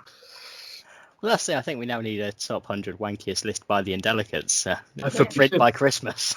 Podcast of 100 episode podcast series of wankiest moments. I think you need those moments. Probably there's a time where we went we recorded Songs for 20 Lovers in a studio that used to be the East German radio building, and most of it was derelict, but a few buildings were open. And our friend Ed, who produced that record, he used to be in a band called Kinky, very good band, and he rented this studio and was working in there for a while. But then like one of the days we just wandered off and like explored this giant derelict East German radio building, and we found like sort of empty lift shafts and like weird sort of terrifying cellars full of slightly radioactive looking things, and we found a giant heap of magnetic tape. And because we'd like paid a flat rate for like as long as we wanted in that studio, because Ed was very good at music but very bad at business. And so we went back and we're like, instead of making a record today, let's spend the whole day unwinding this magnetic tape and then putting it through this reel-to-reel tape recorder and recording it. So we did it, and it was like a 1980s East German news broadcast about the nuclear corridor and stuff, which we then, all right, we'll put that in the background of one of the records. So one of the songs, I think Roses, is like you can hear a German talking in the background, and that is that. So. Is that during the intro of Roses? It's throughout, but mostly it's in the section in the middle, which is the section. I know what you mean. Yeah. And that's what that is. So that's in the top 100 wankiest. But we had to go into this really quite frightening building, and we kept going past lift shafts that were broken. So if we'd fallen, we would have just died or whatever, broken our legs. And I do still have dreams about falling down there and just getting stuck in the Eastern time. Weird sort of fear. I used to be really. Oh, is that what happens? So in the dreams you actually end up in East Germany, and then in the DDR in like 1984. Yeah. I was very, very scared of nuclear war when I was little. I was really obsessed with it, and I really still. We tried to watch Chernobyl, the program. Yeah. And I couldn't. I successfully watched. I watched maybe the first episode, and I just couldn't sleep. So I just shut my eyes, and I'd be like I was stuck in, it's a very weird fear that I can't seem to shake at all. So super scary. So I'm going to apologise because I'm going to give you guys another compliment. The keyboard or piano part at the very start of Roses is amazing. Oh yeah, it's all right, isn't it? I don't really play that one because I find the ones that I sing a bit embarrassing sometimes. But no, I agree with you, Jane. It's a really good keyboard part. He's very good at the piano, I think. Thank you. Yes. Well, it's also, again, it's another interesting concept of the song, because it's a sort of a love song, but it's about a person who's murdering you. Yeah. And but it's so cabaret as well, isn't it? Because it's all about messing with demons that you don't have any control over and all that stuff. I think Simon wrote it. I didn't. You, No, you the said I didn't write the words. I think I corrected Simon your usually draft. fixes my words because my words are usually a bit a bit shady. You'll usually do like a verse and a chorus, and then I'll write another verse and a chorus to finish it off. But But no, it's definitely a 75% you. I find that what happens is I'll write something and I'll like, because I used to write poetry and I used to write quite concise poetry. Not all of it, but the more recent poetry was quite concise. I'll write a verse and then I'll be like, well, I've said everything I want to say. And that's I have that issue. Not enough songs, so unless it's dance music, in which case you just loop it. But I pretty much the same is when I'm writing lyrics, because everything I try and do is always real stream of consciousness. It's got to be done in that instant. I could probably get to the end of a chorus and I'm going, I've blown my load. That's it now. And then it goes, sits in a dusty notebook for 6 months until I pull it out again and go, oh yeah, I could add this maybe. And then I forget about it and never actually write any music for them. The second verse, just the same again, but change the pronouns. There you go, whole different dimension. There you are. That's the top tip for you there for the lyrics. or I always end up like looking at what I have got just after and then going, oh, you've tried to be Paul Weller there, haven't you? You find something. So we did release a single where I was quite obviously trying to be Paul Weller, to be fair, so I can't really criticise you. I had a song written called Bye Bye Mr. Fat Man, which is about a tax collector who dies of a heart attack, who no one cares about, and I was trying my best to write. That's USM. That's a very Carter USM sort of thing to write. Well, his problem is, like, at the time I was massively into the Jam. Fucking awesome. But the issue I had is I was trying to make everything sound like that last section of Down in the Tube Station at Midnight, where as I lay there dying, the last thing I saw was it. And it didn't go well. In hindsight, I mean, that was back when I was about 14 as well. I've had a fair few years to try and mature since. I think that's a great way to write, though. I mean, I think you just you find something that like sparks your interest, and then you kind of try and make your version of it, and then it inevitably doesn't really sound like the original and sounds like you, and that's kind of how it. I think that's the thing. Loads of stuff we've done is ultimately that's where it's come from. And what I'll do is if we we'll get a new instrument, you pick up, we'll get a banjo, and then you can write the same song again, because you've sort of written enough songs on the guitar that you run out of. Can't just do those chords again. But if you do the same chords on a different instrument, you can I can find new ways of doing that. And so is that sort of why we end up with more of a sound change from Seasons of England? Yeah, I think so. I mean, you sort of, again, you don't want to just make the same thing. I mean, I think there are two. Actually, some people do, and I think there's kind of two kinds of people doing this. In that there's people who they've got the idea of what they want to sound like in their head, and each attempt to get closer to it. And so you'll get bands like something like The Cure, where it's just he's trying to make that sound he's got in his head over and over again, and then he gets closer, and he approaches it in different ways. But ultimately, and in a way, I think that's probably a more successful strategy. And I think bands that do that really well. Like Suede, I suppose, or there's more variety in later Suede, and but where it kind of they kind of always homing in on something, and then there's bands which are more like us, where you kind of will just be like, no, I've done that now, I want to move on to try and do something else, which I think is a harder sell in a way, because it's less coherent in a way. But well, I think it always runs the risk of alienating the people who've already got there. Off the I mean, I think I definitely feel like we sort of whittled people down. It's like, all right, you like that? Okay. I think the first album was sort of fairly straightforward, and people were like, well, we like that, and then go, well, if you like that, do you like this? All right, you who are left, do you like this? And then you who are left, how about this? And then eventually you've just got one bloke, and he's going, yeah, I liked all of it, but everyone else has left. So you're pretty much just stuck with me and my brother. It's your brother now. Yeah, that's it. And one bloke in Brazil who we cannot go to. See. Well, we've somehow managed to get a fan from America for the podcast. Excellent. I don't know how. I don't know any Americans. Connor doesn't know any Americans, but someone in America is bloody listening. Fantastic. So I'm really sorry about that whole Houston thing, man. I'm just talking directly to your American fan. I won't do it again. I promise. I'm really sorry. That's cool. What we can do then? We can do the David Koresh reunion tour.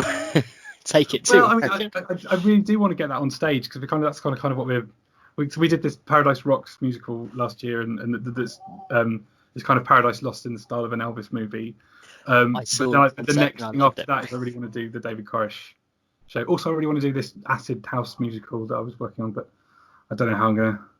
That's not going to happen for a while now because you can't have people in a room doing acid house. But yeah, anyway, but yeah, I do want to get the David Koresh on stage and kind of broaden it out, and have more people sing it, and see what we can do there. So we'll see.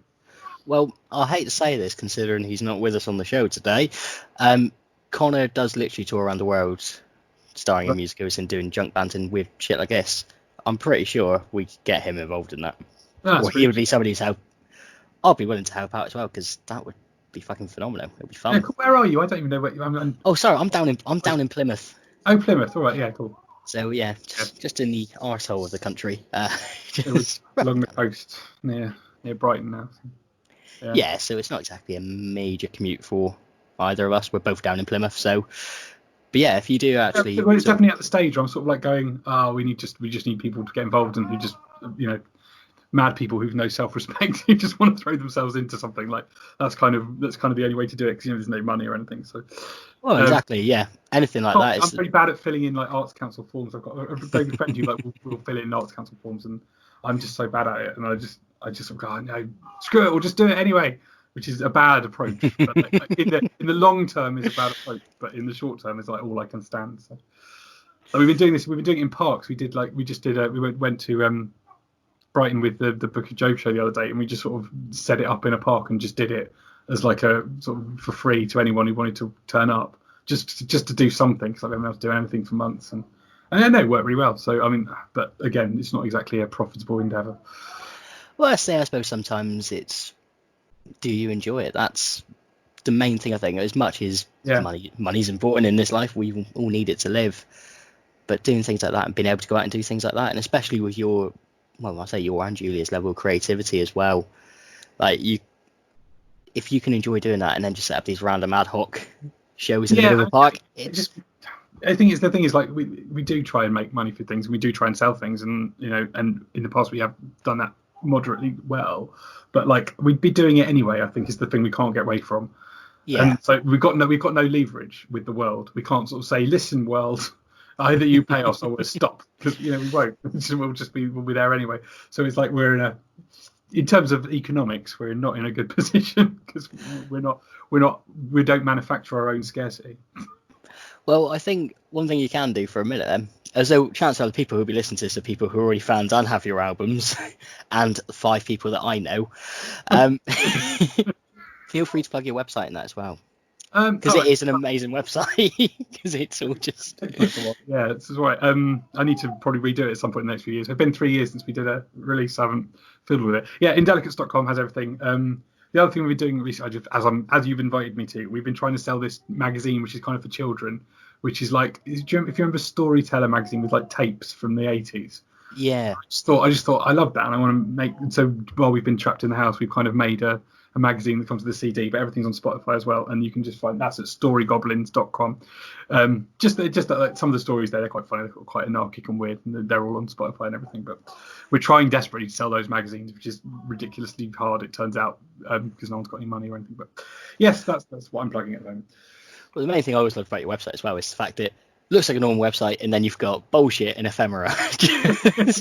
And if that's what those, I think bullshit is like press quotes, because I think it's so stupid. Like, I think it's because every time you try and do things, like you get these. Oh, I want to play a gig. Oh, we've played with is always the line that people use, and then they list people who've been on the same bill as them, and it's like now Bastille supported us, didn't rate them, but I don't think anyone would tell us. Like the PR would say, "Oh, you've got to write played with Bastille." It's like, I'm not fucking putting that. It's just absolutely not.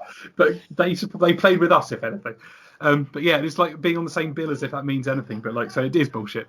So it seemed like the fitting heading for the website. Well, I think to be fair, majority of the music business in any sense is bullshit. Yeah, it's because it doesn't necessarily reward my talent. brother just walked in. He's just fascinated to see someone on the screen. Hello.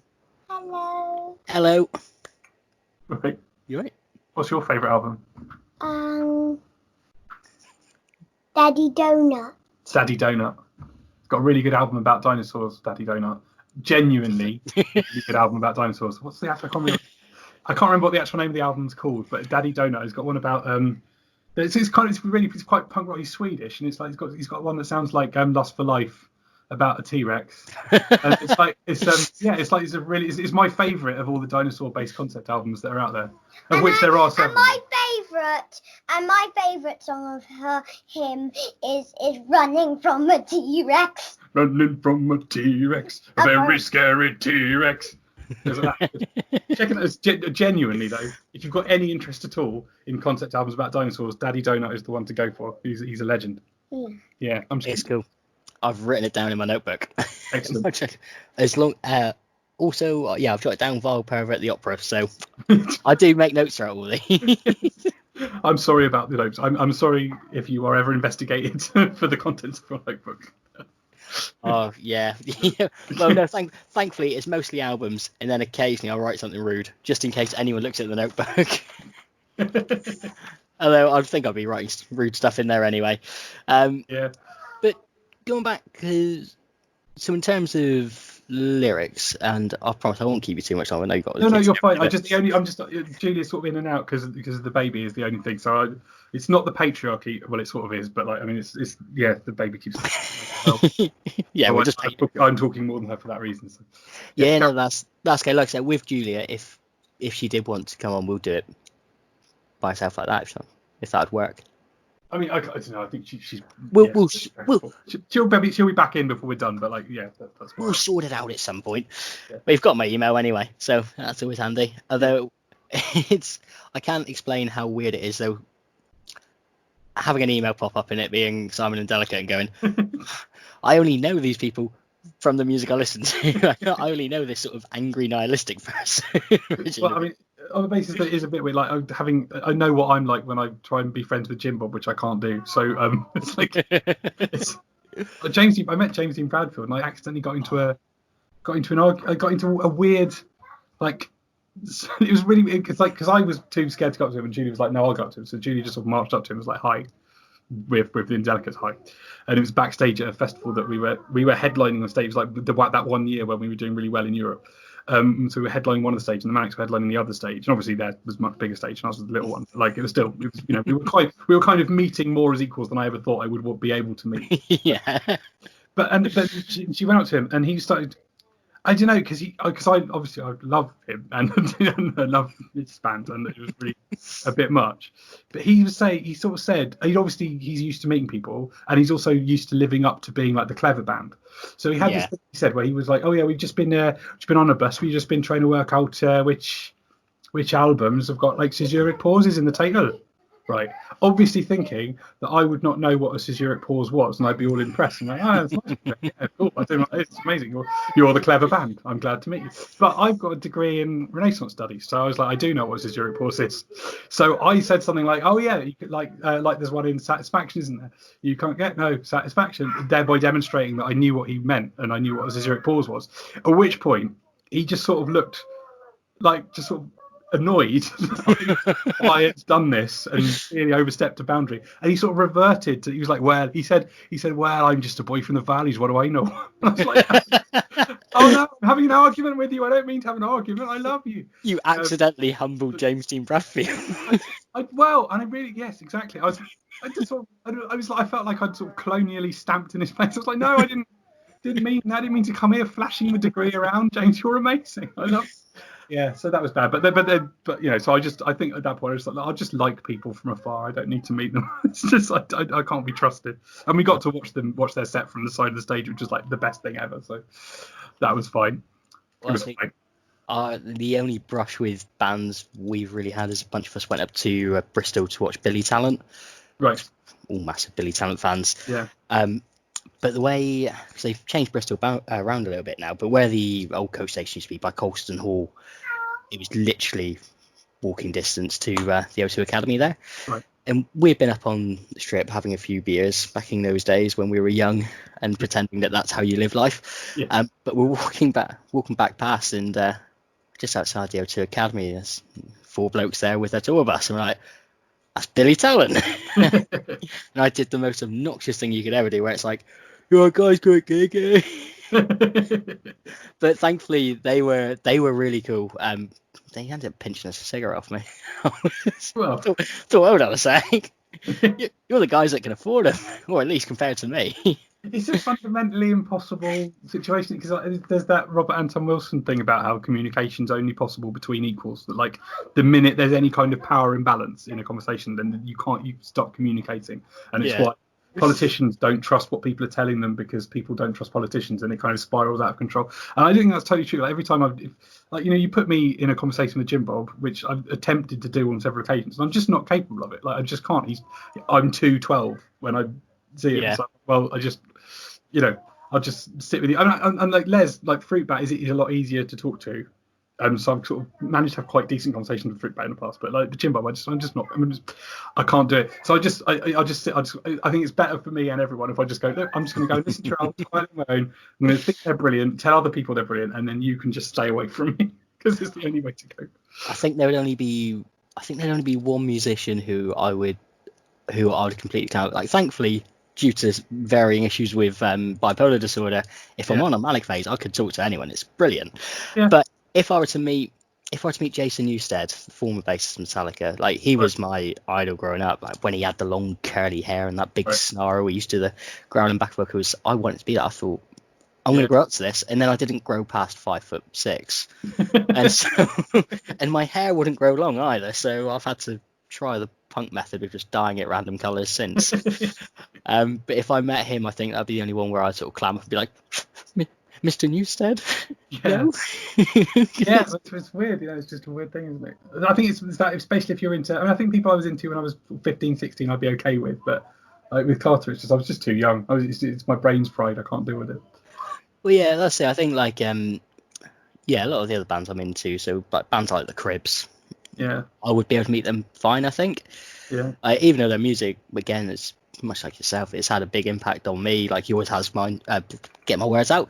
Like yours has to me as well. I reckon I could pull off equal footing with the Cribs. Yeah.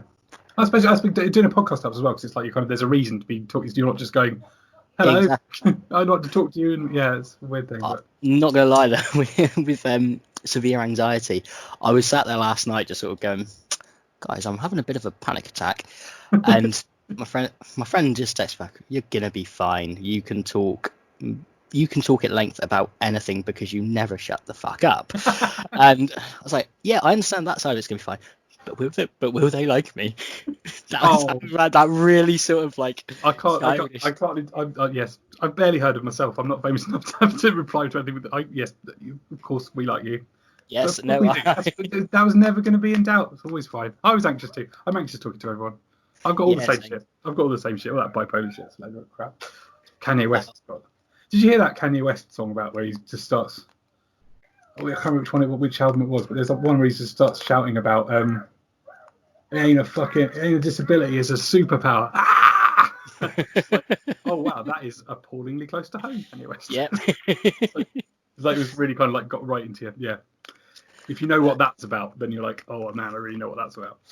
Well, I think that's why I connected so much with like the early manic stuff.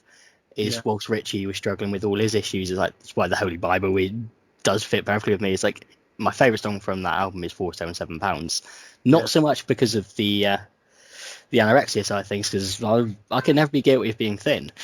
However, like when he gets to self-worth scatters, self-esteem's a bore, I've long since moved to a higher plateau, all that kind of stuff, and such beautiful dignity and self-abuse. At the time, is when I was a mixed up little toe rag. I would that line would always just catch me. I'm like, you bastards, you've made me connect. Yeah, man. Yeah, he really got it down, didn't he? So he really got that stuff out before he left. It was amazing. It's amazing. It is amazing. I know people who kind of are quite down on it and think that it did encourage things like that whole period. Yeah. And I'm not sure what I think about that because I kind of sort of like go, no, he didn't, and then I think back, well, it sort of did with me a little bit. So I probably did things that I probably wouldn't have done necessarily otherwise. And I know people would say, well, they should have put like a phone number at least in the albums or something. And I sort of see what they mean, but at the same time, it's art, isn't it? You can't. Well, I think the issue is though, if you look back on it with more modern day sensibilities, and you'd say, oh yeah, you'll put the number for mind and things like that on there. But at a time, like when Richie was struggling, mental health is still a massive taboo even today. It's I'd much prefer to be like, I've lay my cards out on the table. I've got no issues telling everybody about my problems because it means I get to talk for ages and people don't interrupt, which is what I love. So it's that thing. And also as well, I think if you can be open and honest about it, if there's other people in the room that are listening to you and they're struggling and they haven't gotten to that stage where they can be open, it might give them a help in the right direction. But again, that's all thanks to Harriet, the drama teacher. Her husband was bipolar, and so like when he first came to speak to us, it was like, Yahtzee, you've got what I got. Yeah, man. Yeah. It's like weird. But one of the thing I'm gonna ask you then before I let you get back to normality,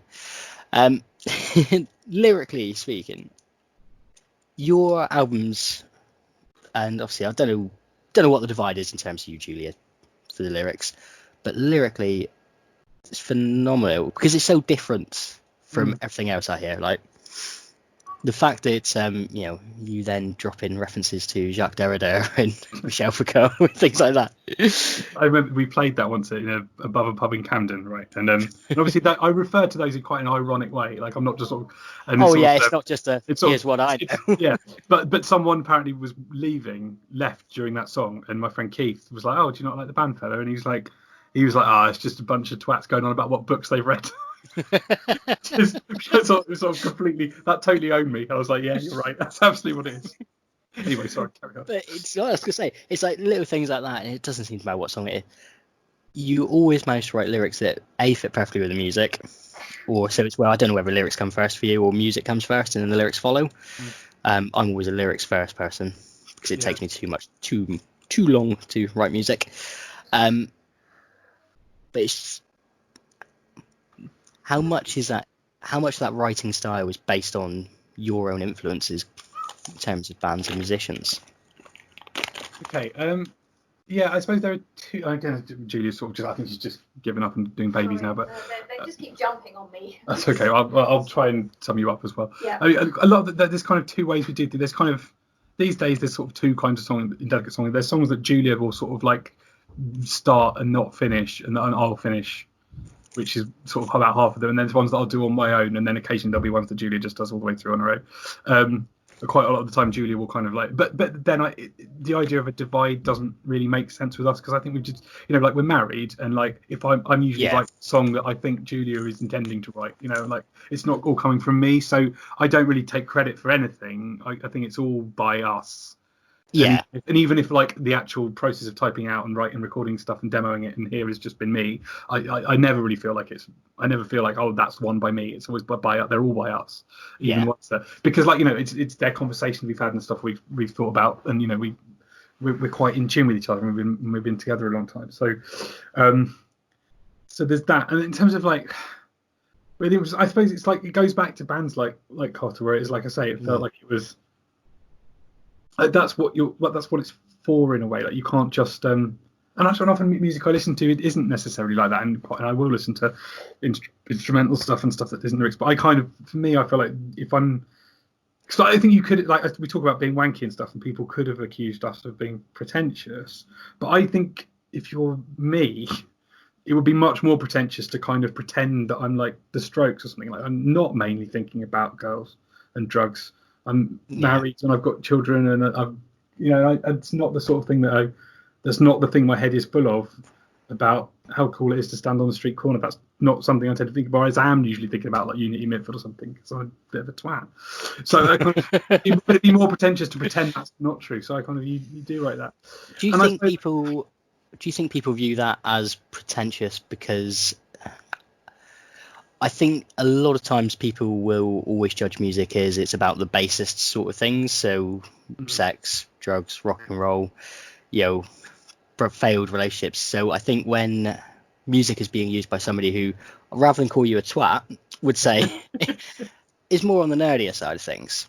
Like, is it, and they don't understand it as much?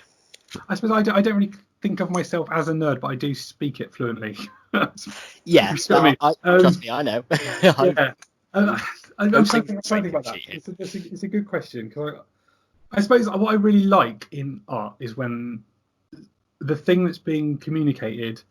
I like things that are complex and difficult, but I don't like things that are complex and difficult about things that don't need to be complex and difficult. Yeah. Like kind of if you read like sort of postmodern criticism, like what they're saying is often extraordinarily obvious and simple. Like, you know, people like EastEnders because it's got people in it, or like something it's like that kind of thing. But then you dress it up in this ridiculous language, and that really annoys me. But I do really love it when something is really complicated and difficult because the thing it's about is complicated and difficult. Yeah. So something like, and this is a controversial one because he's not exactly the most uncancelable of people, but something like a Lars von Trier film, something like Antichrist, which is about a really difficult emotion that's very hard to, or Melancholia, an even better example, which is about like how depressed people work better in crisis situations because, and it's like this, it's almost like you can't sum it up in a sentence because it takes a really pretentious film to get to what he's talking about. Yeah. Like it takes 2 hours to explain it, and I like stuff like that. And so I think something like where I'm really pleased with myself and think I've done well. So like on the last album, for example, there's a song about Jimmy Savile's about this idea of like people in the past who were going to these dance halls which were run by Jimmy Savile, and later on in their lives finding out that those things were created as spider webs to ensnare young people, but nevertheless still looking back on them and thinking those were the greatest memories I have in my life, and I'm now old and will die soon and will not make better memories, so I can't give them up and I can't see them as negative things even though I now know these facts about them. Like that to me is a really complicated, difficult idea, and you have to be a bit pretentious. It requires a complicated treatment. There's no way of summing it up simply. And I kind of think that's kind of what to aim for, is like, you know, do stuff that's hard, but the reason it's hard, there's a good reason for it to be hard. Not just you're not just throwing the words in there to meet your own ends. It's to meet the actual. I'll get my words at some point. I've lost it. But no, it's like, so rather than just throwing out words there because you know words, you're throwing it out because it's trying to explain this complex feeling or emotion, which is, I suppose, the complete opposite of pretentiousness. And it always goes into, well, I mean, that's the most favourable way of reading it. but it does go back. I think it's like the first thing I said today was like this thing of like doing the best with what you've got. Not just doing things badly when you've got plenty. And it's like if you've got no money, as we don't have any money, if you've got no studio time, but like I want to make ambitious, difficult things with what I've got, and what I've got is, you know, I'm quite good at thinking about stuff, and I've got no money, but I have got a computer that I can play stuff into, and you just, you know, you sort of go, well, I can't put on a massive West End show, but I'm going to write one anyway, and we'll see how close we can get. And it's like, it's always that. And I suppose the lyrical complexity then comes from that, because it's like, well, I want to talk about complex things and difficult things, and hopefully in a way, but in a way that like the you know, it's always this contradiction in that you're talking about these sort of academic ideas, but you want to do it in the most populist art form there is. But I like that. I like that, the sort of trashiness of it all, and like the throwaway 3-minute thing, and like if you can get something really difficult into 3 minutes, I kind of feel I like that tension and difficulty. And when, you know, and I like it when Carter do it. I like it when the Manics do it, and I like, but I also like it when people who have no interest in that at all do want to sing about sex in a pop song for 3 minutes. Like, I absolutely love that, and that's all my favourite stuff is that. But if I had any suspicion that while they were doing that, like the Thong song, right, amazing song, the Thong song, just about how he likes thongs, greatest key change of all time, Sam Cooke level vocals, but it's just about thongs. It's so stupid. But I don't really believe that Cisco was thinking. I think he genuinely wanted to sing about that, but if I suspected that he didn't, if I suspected that he was actually thinking about Nazis and stuff, I feel let down. I've talked myself into a corner there. But like, you know what I mean? I'm just, I don't like it when people dumb themselves down, basically. But yeah. But I don't. I just it's probably just a ridiculous argument about authenticity again, which is obviously daft. But I cling to it. I'm just about Generation X, and I cling to this authenticity thing. And well, if it makes you feel any better, I very much the same. Like as soon as I start to feel that a band or anything musically stops being authentic, is the point where I'm like, yeah, I'm done with them. Yeah, and it's so weird because it's like, sorry, I've interrupted you there, but it's so weird because like I really like it when people are knowingly unauthentic. Like I love like David Bowie like pretending to be an alien. Like that's fine. He's not an alien, so that's inauthentic in a way. But like it's kind of intentionally, artistically inauthentic. But when you're saying you're being authentic, but you're not, that's the thing, isn't it? It's like. Well, I think an example for mine then is one of the ones sort of me and Connor have been trying to record just random episodes when we get like an hour here or there, just so we got content that can be then put in there for when we got little gaps. But he wanted me to do a deep dive of the Arctic Monkeys, who he's a massive fan of. Yeah. I'd never listened to. And you listen to the first album, and it's all sort of kitchen sink realism. It's working class Northern British. It works well. But by the time you get some of the later albums, I'm now talking about owning a space or owning a hotel and casino that's on the moon, and going, you've wasted your gifts here. Like, you're phenomenally lyrically. Don't really know enough about them to have a view. Yeah, no, that's fair enough. It just as soon as it sort of reeks of, oh, you're just trying to do this because you're trying to be artsy, you're no longer this kid from Sheffield, that sort of ruins it for me, which I think is why I've loved the Cribs for so long, because they are just still the three brothers from Wakefield. Regardless of how they progress musically, they're still the same old people. Yeah. And again, I suppose Metallica would always be another big one of mine. I'm always from Metallica. For me, it's between 1983 and 1989. As soon as you hit the Black Album, when I can't argue the Black Album too much, they were still one foot in the door of thrash, and then one foot slightly looking towards the mainstream. And then when you get to Load and Reload, it's very much, well, we're trying to be a grunge band now. Right. Well, why? That's not you. It's maybe what you want to do at this time because you think it's where you need to go, but this is clearly being done because you're trying to get these to the top hits. Right, that's interesting. Which I'm glad. Yeah, sorry. Well, I was just saying, I'm glad they've come out of that a little bit now, and they're more happy just doing what they want to do. But it seems like at that point in time, it was, we don't care about the authenticity of it. We just want to be trying this for more money. Right. Yeah, that's a shame. Did you see the film about Mayhem and Burzum, the Norwegian black metal stuff that came out? No, I haven't seen the film of it. I've read a fair bit about everything that was going on. Yeah, That's authenticity taken too far. Well, I mean, like, that whole story is amazing, but I really enjoyed it. A lot of people didn't like that film. I know that Varg from Burzum did not like that film, which probably makes a good film because you don't want him to like you, otherwise you worry about yourself. But that had a really, like, that was, I think people didn't like the tone of it, but I really loved the tone of it because it was really uneven, and like ultimately, I think even though despite everything, ultimately like the end of that film, you're kind of left with, but at least we did something, which is in the message, which I thought was completely beautiful. I love that it was kind of like, yeah, okay, so I'm dead. My friend has killed me, and he's now a white supremacist who will be rightly going to prison. We burnt very good churches. However, what the fuck have you ever done? Who was the wasn't there that whole like black metal scene was fucking mental. Because there was another one who committed suicide, and they used his picture. Dead. I forgot about that. Yeah, brilliant. I mean, terrible, but so young. I mean, that was the thing, is that they were so young, and there is a real sense in which they were young people being really silly. Yeah. And like that's a really important part of it, and it doesn't even detract from it in a way. Like it's kind of like there's something about that. There's something about just being really, really silly. But at least you've done something. You left something. I don't know. I'm not sure what I'm saying, but it's like it appeals to me in some way. Oh yeah, like the Tommy Wiseau, like the film, the Room that everyone watched, which people say is a bad film, right?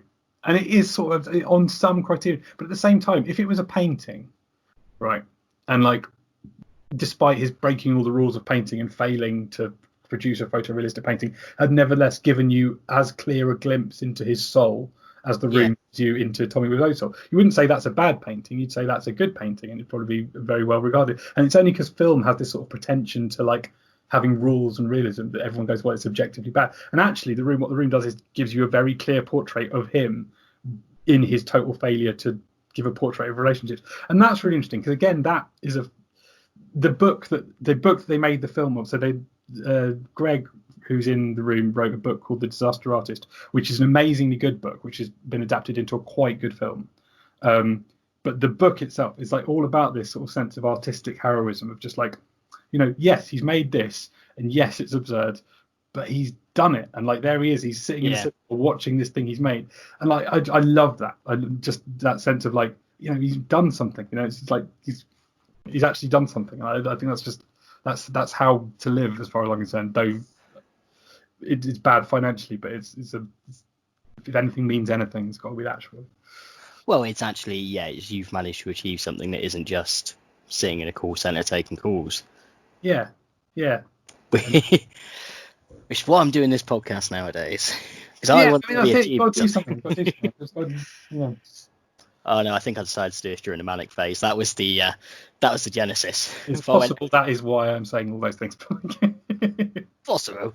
No, I'm pretty sure I was in a manic phase. I was just shouted at Connor through the phone, just going, "Podcast, we're gonna do it. I'm God." One of those moments. But no. Yeah, I know what like. It's amazing. Paradise Rocks, only it's Elvis. What? Come on. Oh, well, look, Simon, mate, it has been an absolute pleasure, and I hope this isn't the end of our interactions going forward, because I've loved chatting to you. Yeah, I've loved chatting to you too. Thanks so much. I'm sorry about the baby. Well, I think I'll take him to a playground now, but yeah, I'm sure Julia would have said. I think we got some Julia, which is good. So. Yeah, we got a little bit of Julia, but if she ever does want to come on and just do one-to-one, let me know. We're sort of more than happy for it. Yeah, I'll pass that on. She might. I mean, it's possible she's just a bit overwhelmed at the moment. So. Yeah, it's. Yeah, real life gets in the way occasionally, but it's just there's no one to take the baby. It's just I mean, like, he's a baby who really wants to be with his mum all the time, and like, I'll have him, but he'll cry, and then he just wants to go back, and it's been just because I think just because we've not been able to give him to anyone else during the virus and stuff, he's just sort of got really clingy to Julia. And, so she's suffering a bit from that at the moment. So, but I'll pass on that that's an option. So. Yeah, no worries, man. It's like I said, it's been a pleasure. I've enjoyed meeting you, and I've you too. And I've not Jim bobbed you, so no, not at all. And I haven't offended you, much like you did to poor old James Dean Bradfield. Yeah. Oh God. I don't know what I don't know how this conversation got into all the worst things I've. Yeah. Oh, poor James. I love him. I don't want. Sorry, man. Do you want me to just have the title of the podcast is "We're Sorry, James"? No, not me, just me. It's like Julia was fine. She was charming and likable and everything. It was only me that couldn't do it. Simon, sorry, James. And then I'll just have no context in the description as to why. Why not? Can't hurt. Anyway, you have yourself a good day, all right? Okay, and you. Take care, man. Catch you later. Bye-bye. Bye.